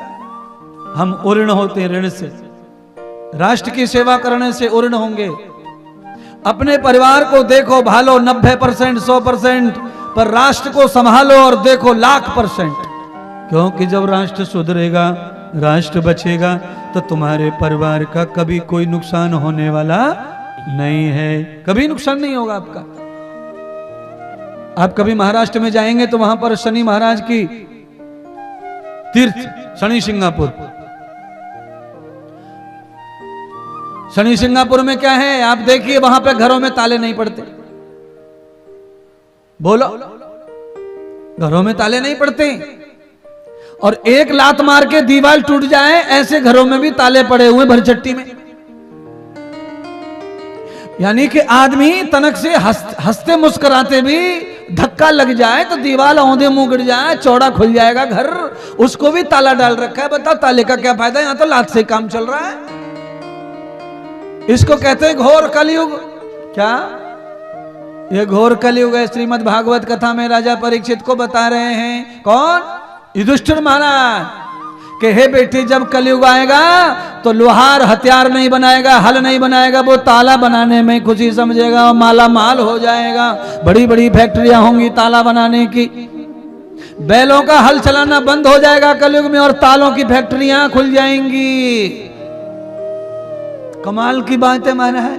कांटों की दीवार बनाई है, चारों तरफ से कांटों की दीवार, और दीवार के एक तरफ ऐसे दरवाजा लगा दिया, उस पर ताला लटकाया हुआ है। बताओ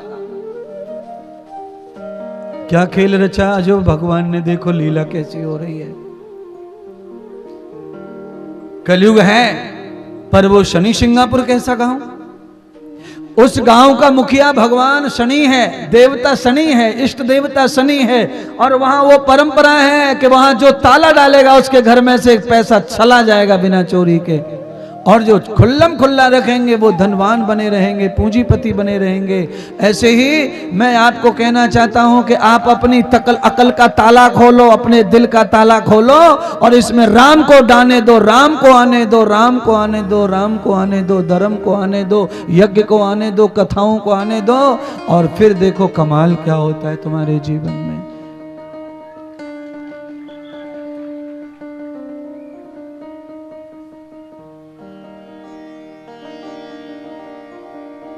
यज्ञ संपन्न हुआ। यज्ञ में विघ्न करने के लिए मटकों में भर भर के रक्त, मल, हड्डियां, मांस ऊपर आकाश में राक्षस मंडरा रहे थे।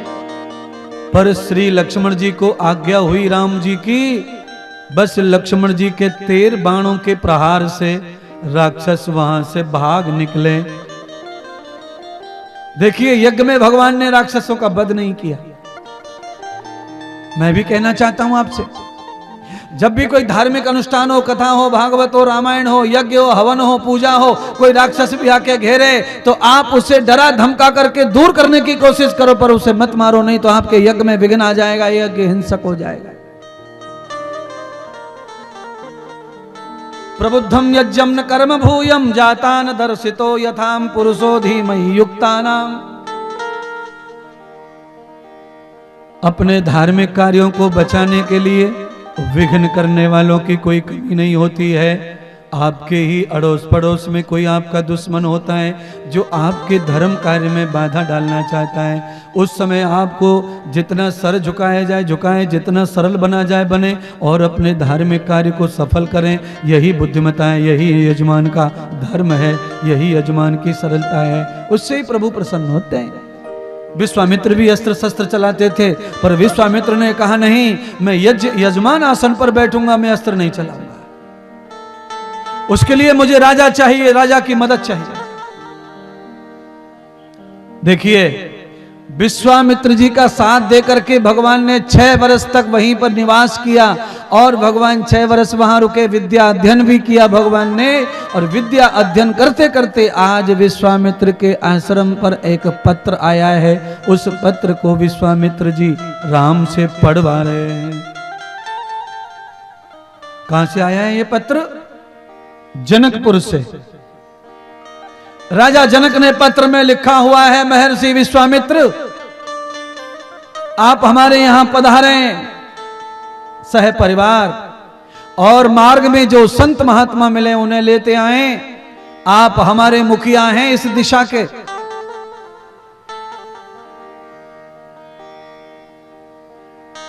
हमारी पुत्री सीता का धनुष यज्ञ है। हमने सीता के लिए वीर पुरुष सभी इकट्ठे किए, स्वयंवर हमने धनुष यज्ञ किया है।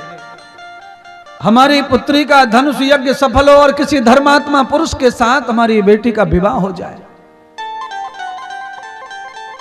उसके लिए आपके आशीर्वाद की आवश्यकता है। आप जैसे महापुरुष पधारेंगे तो सब अच्छा होता है। द्वहे तो पाणि ग्रहणश्च यथा पुरुष धीमहि, आभ्यात कर्मम न जातस्य वेदो दुर्जनम सखा। हाथ जोड़ के कथा सुनिए। जितनी बड़ी बड़ी शादियां हैं उन शादियों में महापुरुष साधु संत महात्माओं को अलग से आमंत्रित करो, बुलाओ। आजकल क्या हो गया है, शादी विवाहों में महात्मा साधुओं को आमंत्रण नहीं, बुलावा नहीं है। आजकल शादी ब्याहों में किन को बुलावा है आप सब जानते हैं। मैं क्यों कहूं ज्यादा, आप समझ जाओ इशारे इशारे में। हाँ, मेरी बात मानो तो दारू धक्कड़ वालों को शादी में एंट्री बंद करो। भूल से भी कोई दारू पीने वाला तुम्हारा खास तुम्हारी बहन का पति क्यों ना हो, उसे भगा दो वहां से।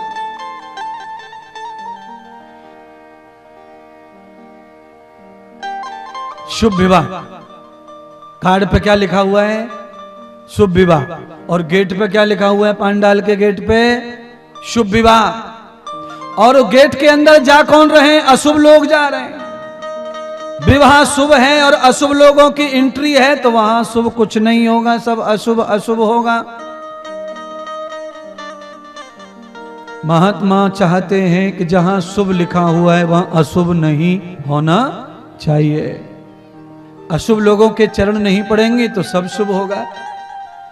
अंदर पंडित जी मंत्र पढ़ रहे हैं, स्वस्ति न इंद्रो वृधस्सर्वा स्वस्ति पूषा। भगवान सुन रहे हैं मंत्र, एक ही मंत्र में कई बार स्वस्ति स्वस्ति बोल रहे हैं पंडित जी। इसका मतलब है स्वस्ति न इंद्रो वृधस्सर्वा, स्वस्ति कल्याण हो कल्याण हो कल्याण हो कल्याण हो। यह मंत्र का अर्थ है। स्वस्ति माने कल्याण होना। बृहदस्रवाः स्वस्ति वेदा स्वस्ति पूषा। इंद्र आदि सब देवता कल्याण करें तुम्हारा, वेद आदि सब शास्त्र कल्याण करें, वेदों के मंत्र कल्याण करें, बृहस्पति गुरु कल्याण करें। ये मंत्र कह रहा है सब देवता कल्याण करें। स्वस्ति स्वस्ति स्वस्ति स्वस्ति स्वस्ति स्वस्ति। अब बताओ, पंडित जी स्वस्ति स्वस्ति करने में लगा है और उधर 10 लोग स्वस्ति को बिगाड़ने में लगे हैं। जहां पर अग्नि जलाई जा रही है, हवन की फेरों की तैयारी हो रही है, उसके ही 5 मीटर पे 5 लोग कुर्सियों पे बैठे हैं और अंग्रेजी बोतल टेबल पे रख के पी रहे हैं और समोसा खा रहे हैं, नमकीन खा रहे हैं, पार्टी कर रहे हैं। इधर स्वाहा इधर वाह, इधर स्वाहा इधर वाह, न जाने क्या क्या हो रहा है। एक ही पंडाल में ये दोनों काम चल रहे महाराज है। और कभी कभी तो आप समझ लो मैं बहुत कुछ कहता हूं पर मैं ज्यादा कुछ कह नहीं रहा हूं। रामायण की वजह से कम कम कह रहा हूं। भागवत में थोड़ा खुला ज्यादा बोल लेते हैं, उसमें थोड़ा अधिकार बढ़ जाता है। रामायण में थोड़ा सा शब्दों की मर्यादा को पकड़ के कथा करनी है, इसीलिए मैं कुछ कुछ बातों को पी जा रहा हूं। आज का समय ऐसा आ गया है कि आज तो लड़की वाला सफारी सूट पहन के दारू बारू पी के तब कन्यादान करता है, ये कहना चाहता हूं। लड़की वाला दोनों ही पिवक्कड़ हैं महाराज, दोनों पिवक्कड़ है। आप पहचान में ही नहीं आ रहा कि बाराती कौन है और लड़की वाला कौन है। पुराने जमाने में लड़की वाले दूर से दिखे, कैसे रहते थे लड़की वाले बताओ, आप ही बताओ। फटे से कपड़े, पुराने से कपड़े, सोया सा मुंह, टेंशन में मुंह, हाथ दोनों जुड़े हुए, ऐसे लड़की वाले। अब लड़की वाला कैसा रहता है वो सब जान गए हम कैसा रहता है। जूता तक नहीं उतारता लड़की वाला कन्यादान के समय, ये ध्यान रखो। बोलिए। और कन्यादान की विधि क्या है? कथा शायद आज आ जाएगी तो सुना देते हैं, सुना ही देंगे।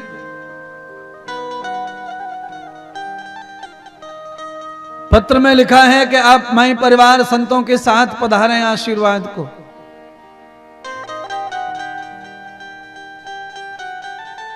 राम और लक्ष्मण जी को लेकर विश्वामित्र जनक राजा के गांव में जा रहे हैं।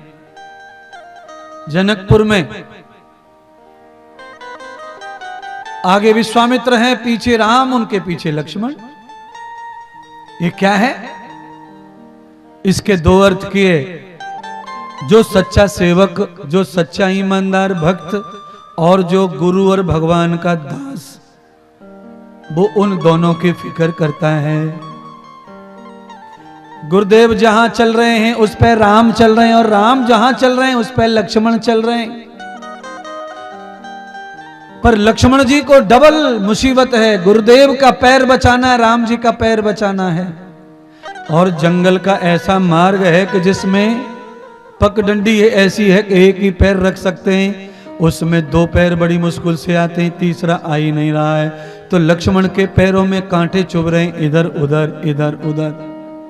इसका मतलब है कि अगर हम सच्चे शिष्य गुरु के, अगर हम किसी के सच्चे भक्त हैं, तो मौज और मस्ती में जो चेला रहना चाहता है वो कभी गुरु भक्त नहीं हो सकता, और जो मौज मस्ती में रहना चाहता है वो कभी भगवान का भक्त नहीं हो सकता। कांटों पे चल करके जो जीता है वो गुरु भक्त होता है, वो भगवान का भक्त होता है। वो कौन है? वो लक्ष्मण है। पैरों में कांटे घुस रहे महाराज। हमारी मान्यता कितनी है सुनिए। हमारे हिंदुओं में मान्यता ऐसी है कि हम सफेद कपड़े पे गुरु भगवान संतों का पैर छपवा लेते हैं रोली कंकु में, उसे ही अपने मंदिर में रख के पूजते हैं। उनके चरणों के चिन्ह की इतनी महिमा है। और रहा तो कच्ची मिट्टी में राम के पैर छप रहे थे। लक्ष्मण जानते थे ये राम के चरणों से जो मिट्टी लग गई है वो राम बन गई है, क्योंकि यही मिट्टी थोड़ी देर के बाद में अपनी लीला करके अहिल्या का जीवन तार देगी। और मैं से राम के ऊपर पैर कैसे रख सकता हूं? हमारे यहां बहुत महाराज पाप मानते पैर पे पैर रखने को। आप सभी मानते हैं वो तो।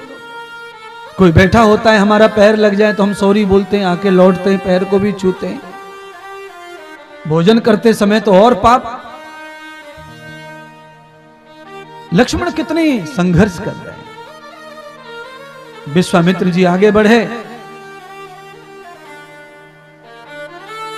एक ऐसे धर्म मोड़ पे आकर खड़े हो गए और कह रहे हैं लम से आओ, हम तुम्हें एक चीज दिखाते हैं। राम जी को कहा देख रहे हो ये कौन है? राम जी ने कहा ये किसी की शिला है, प्रतिमा है।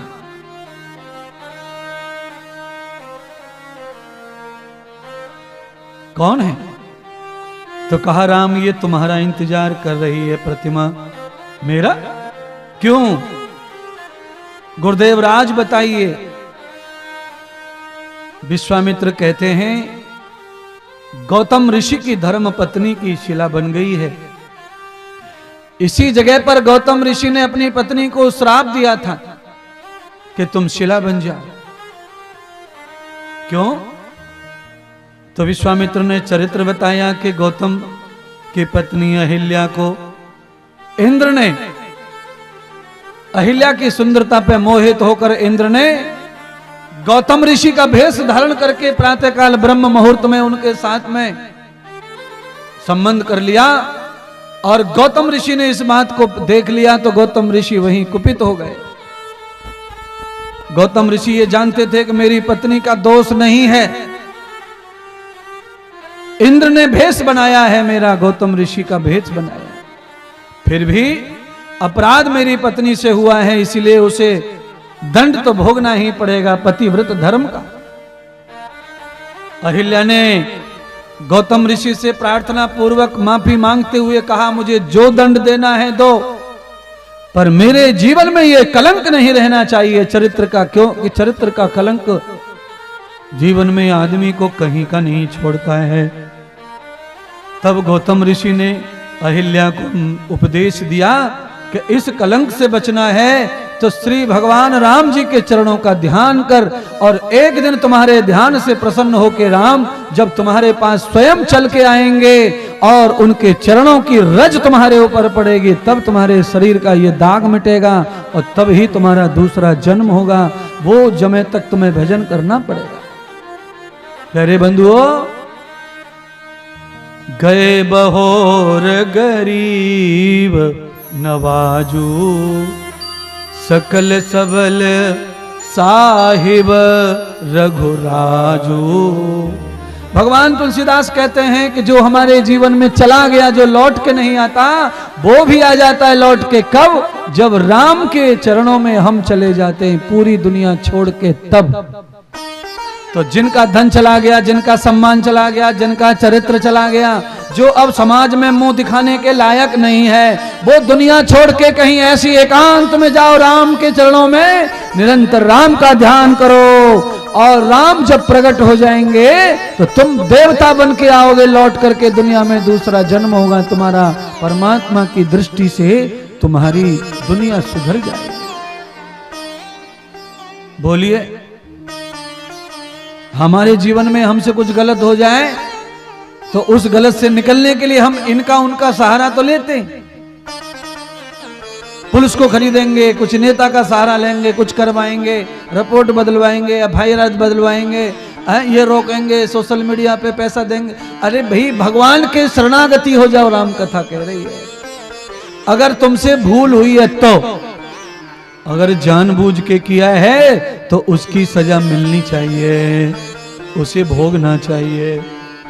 तुम्हारा अपमान होना चाहिए, तुम्हारी प्रतिष्ठा गिरनी चाहिए। अगर तुमने शौक में, मौज मस्ती में सोच समझ के किया है तो, और अगर ये भूल से हुआ है, धोखे से हुआ है, तो भगवान तुम्हें मौका देते हैं सुधरने का हर तरह से। तो आज राम जी के इंतजार में अहिल्या बरसों से तप रही है। तो श्री राम जी कहते हैं, गुरुदेव, मैंने तो इस अवतार में किसी भी स्त्री को स्पर्श करने का धर्म नहीं लाया हूं। मैं तो इस अवतार में 2 स्त्रियों को छुआ, एक मेरी मां कौशल्या और दूसरी मेरी पत्नी। मैं किसी को नहीं छूंगा। तो विश्वामित्र कहते हैं, तुम्हें छूने के लिए कौन कह रहा है? तुम केवल कृपा कर दो, सब अपने आप हो जाएगा। हम जानते हैं तुम कौन हैं। लक्ष्मण जानते हैं, अरे भैया, हम तुम्हारे पैरों के चिन्ह को छोड़ के चल रहे हैं, क्योंकि हम जानते हैं तुम्हारे चरणों में जो रज लग रही है वो राम रज बन गई है, वो कण कण राम बन गया है। एक भी रज गिरेगी तो स्वयं राम गिरे हैं, ऐसा हो जाएगा फलित उनके ऊपर।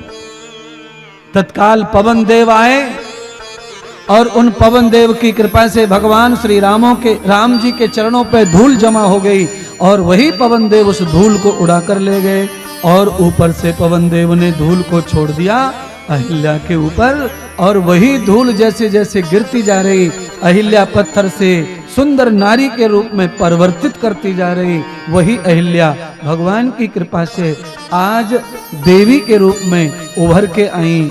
राम कृपा से अहिल्या का चरित्र पुनः शुद्ध हो गया, और वो एक सुंदर स्त्री और एक देवी के रूप में, पूजनीय स्त्री के रूप में समाज को प्राप्त हो गई। भक्ति में इतनी शक्ति है, राम के भजन में इतनी शक्ति है, राम की उपासना में इतनी शक्ति है। भगवान जो कर रहे हैं उसे आप समझो, उसे जानो, उसे समझो। ये भगवान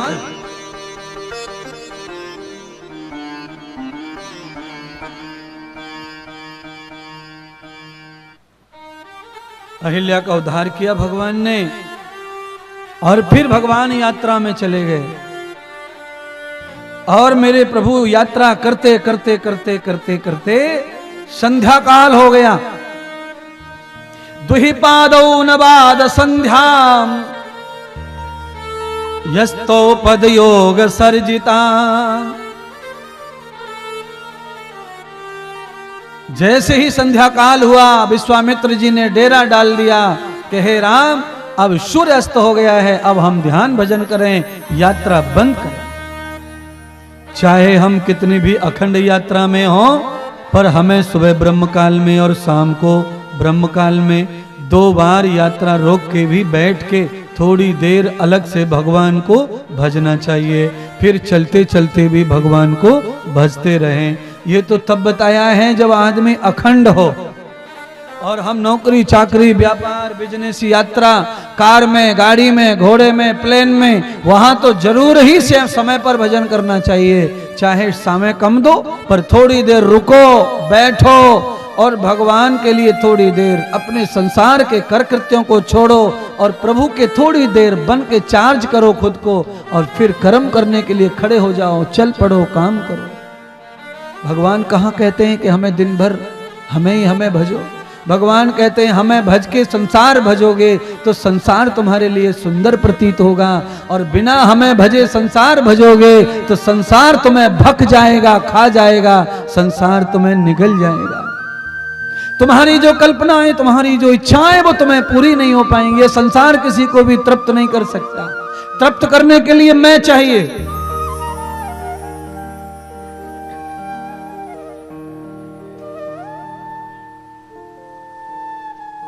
राम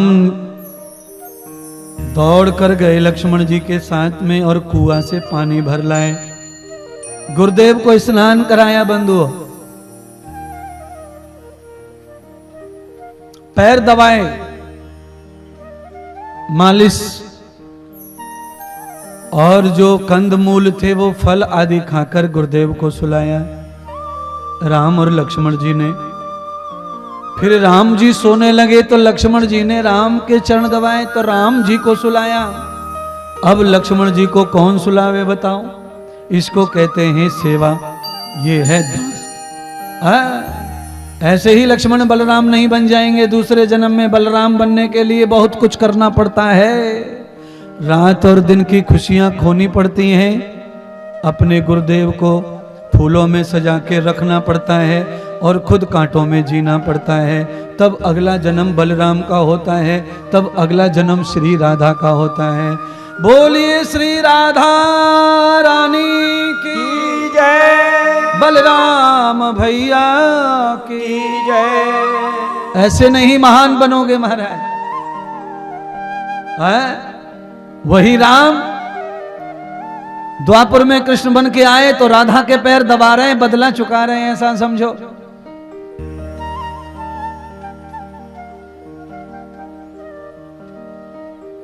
बिना दीवाना बिना बलिदान के कोई संपन्नता और सुख नहीं आता है।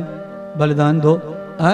घर में 4 लोग मौज ले सकते हैं तो एक आदमी को बलिदान देना पड़ता है। एक आदमी को सुबह 9 बजे निकलना पड़ता है, शाम को 7 बजे आना पड़ता है। इतने घंटे तक बेचारा कोलू की तरह जुतता रहता है, इतना काम करता है, तब जाके 4 आदमी जो है सुखी रह पाते हैं, मौज ले पाते हैं, आनंद ले पाते हैं। पति नौकरी कर रहा है, बॉस की डांट खा रहा है, बच्चे मौज ले रहे हैं, चॉकलेट खा रहे हैं, और पत्नी टीवी देख रही है, हंस रही है, बोल रही है, पिक्चर देख रही है। ये आनंद पत्नी को इसलिए मिल रहा है क्योंकि पति वहां पे डांट खाने की शक्ति रखता है, और डांट खा के आता है, घर में कुछ नहीं बताता है, कल फिर जाता है किसी और की डांट खाता है, कुछ नहीं बताता है, पर महीने में 60,000 लाता है, इसलिए घर चलता है। तो घर में कोई तो होगा जो बलिदानी करेगा तो ही घर खुशी रहेगा, शांत रहेगा, आनंद में रहेगा।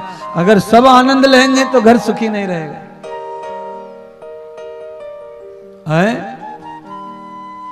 इतनी जनता के सुख के लिए मैं बलिदान दे रहा हूं, बिना माइक के चिल्ला रहा हूं, चीख रहा हूं। है? नस फट जाए, गला कुछ हो जाए तो कौन लाएगा मेरा गला? कौन मेरी नस ले आएगा? नहीं लाएगा कोई। ये साउंड वाला मिलेगा, आयोजक मिलेंगे? नहीं मिलेंगे।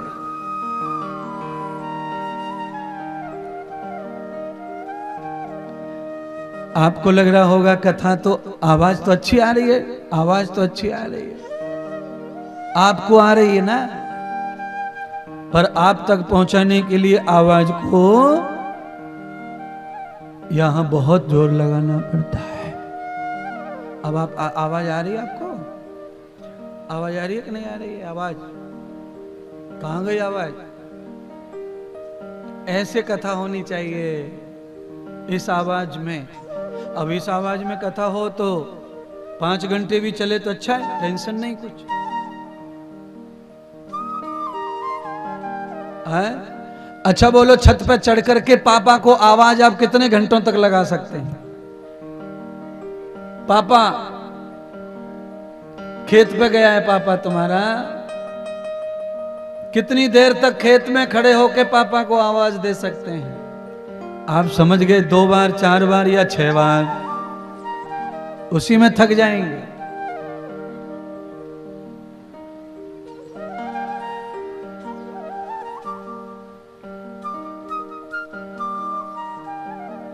विश्वामित्र महामुनि ज्ञानी,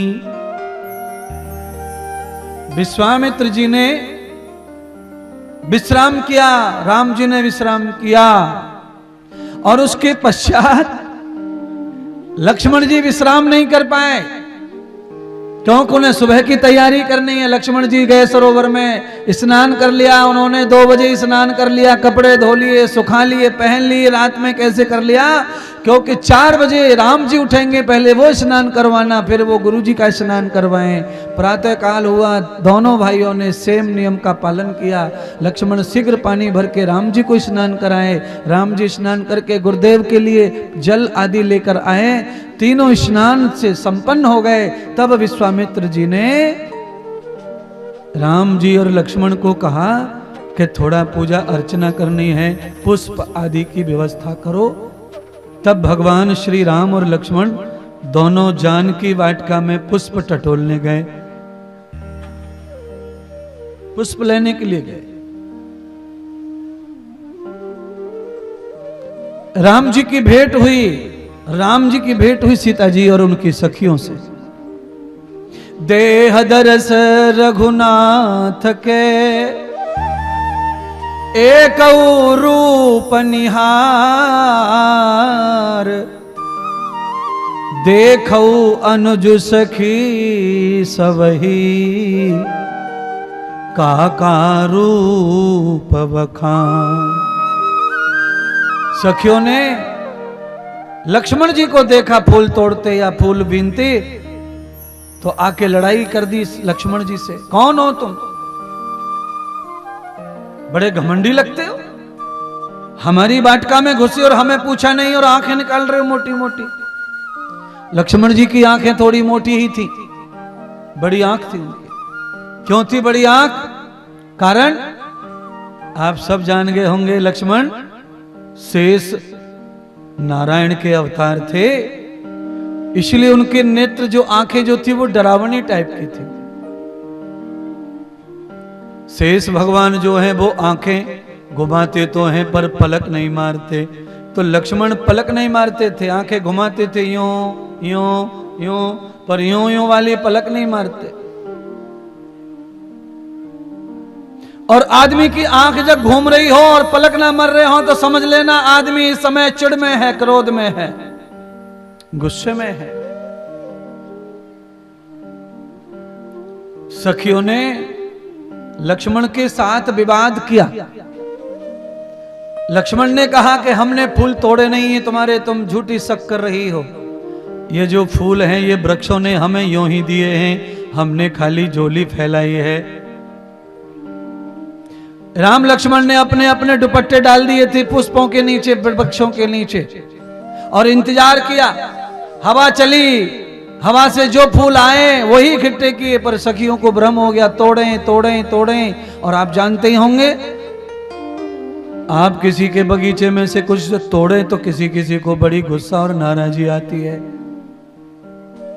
पूछ के तोड़े तो कोई बात नहीं, पर पूछ के नहीं तोड़ा। लक्ष्मण ने कहा हमने किसी को देखा नहीं इसलिए नहीं पूछा, और हम गुरु आज्ञा से आए हैं, और हम अकेले नहीं, हमारे बड़े भाई भी आए हैं। तो सखी दौड़ कर गई, बड़े भाई को भी देखा तो सीता जी के पास। जहां सीता यज्ञशाला में बैठ के यज्ञ कर रही हैं, ब्रह्म यज्ञ। नेत्र बंद करके जगत माता सती, जगत माता पार्वती, जगदम्बा माता पार्वती का ध्यान कर रही हैं। और ध्यान करते ही जाकर सखियों ने उठाया, अरे देवी हमारे बगीचे में 2 वनवासी घुस आए हैं और उन्होंने नियम तोड़ा है, अवहेलना की है, बोर्ड की पट्टी लिखी हुई है कि कोई पुरुष इस बगीचे में नहीं आएगा, पर वो आए, अब आप सजा दो। माता सीता सखियों के कहने से बाहर आई और बड़ा गुस्से में आई, बड़े क्रोध में आई, बड़े घर की बेटी, सखियां साथ में। आया तो आया कैसे कोई बिना अनुमति के हमारे बगीचे में, हमारे परिसर में, जहां लिखा हुआ है कि यहां स्त्रियों की जगह है, पुरुष नहीं आना चाहिए, तो ये पुरुष कौन है? दौड़कर जैसे ही सखी बाहर आई, सती बाहर आई, सीता जी की नजर श्री राम जी के ऊपर पड़ी। राम जी को जैसे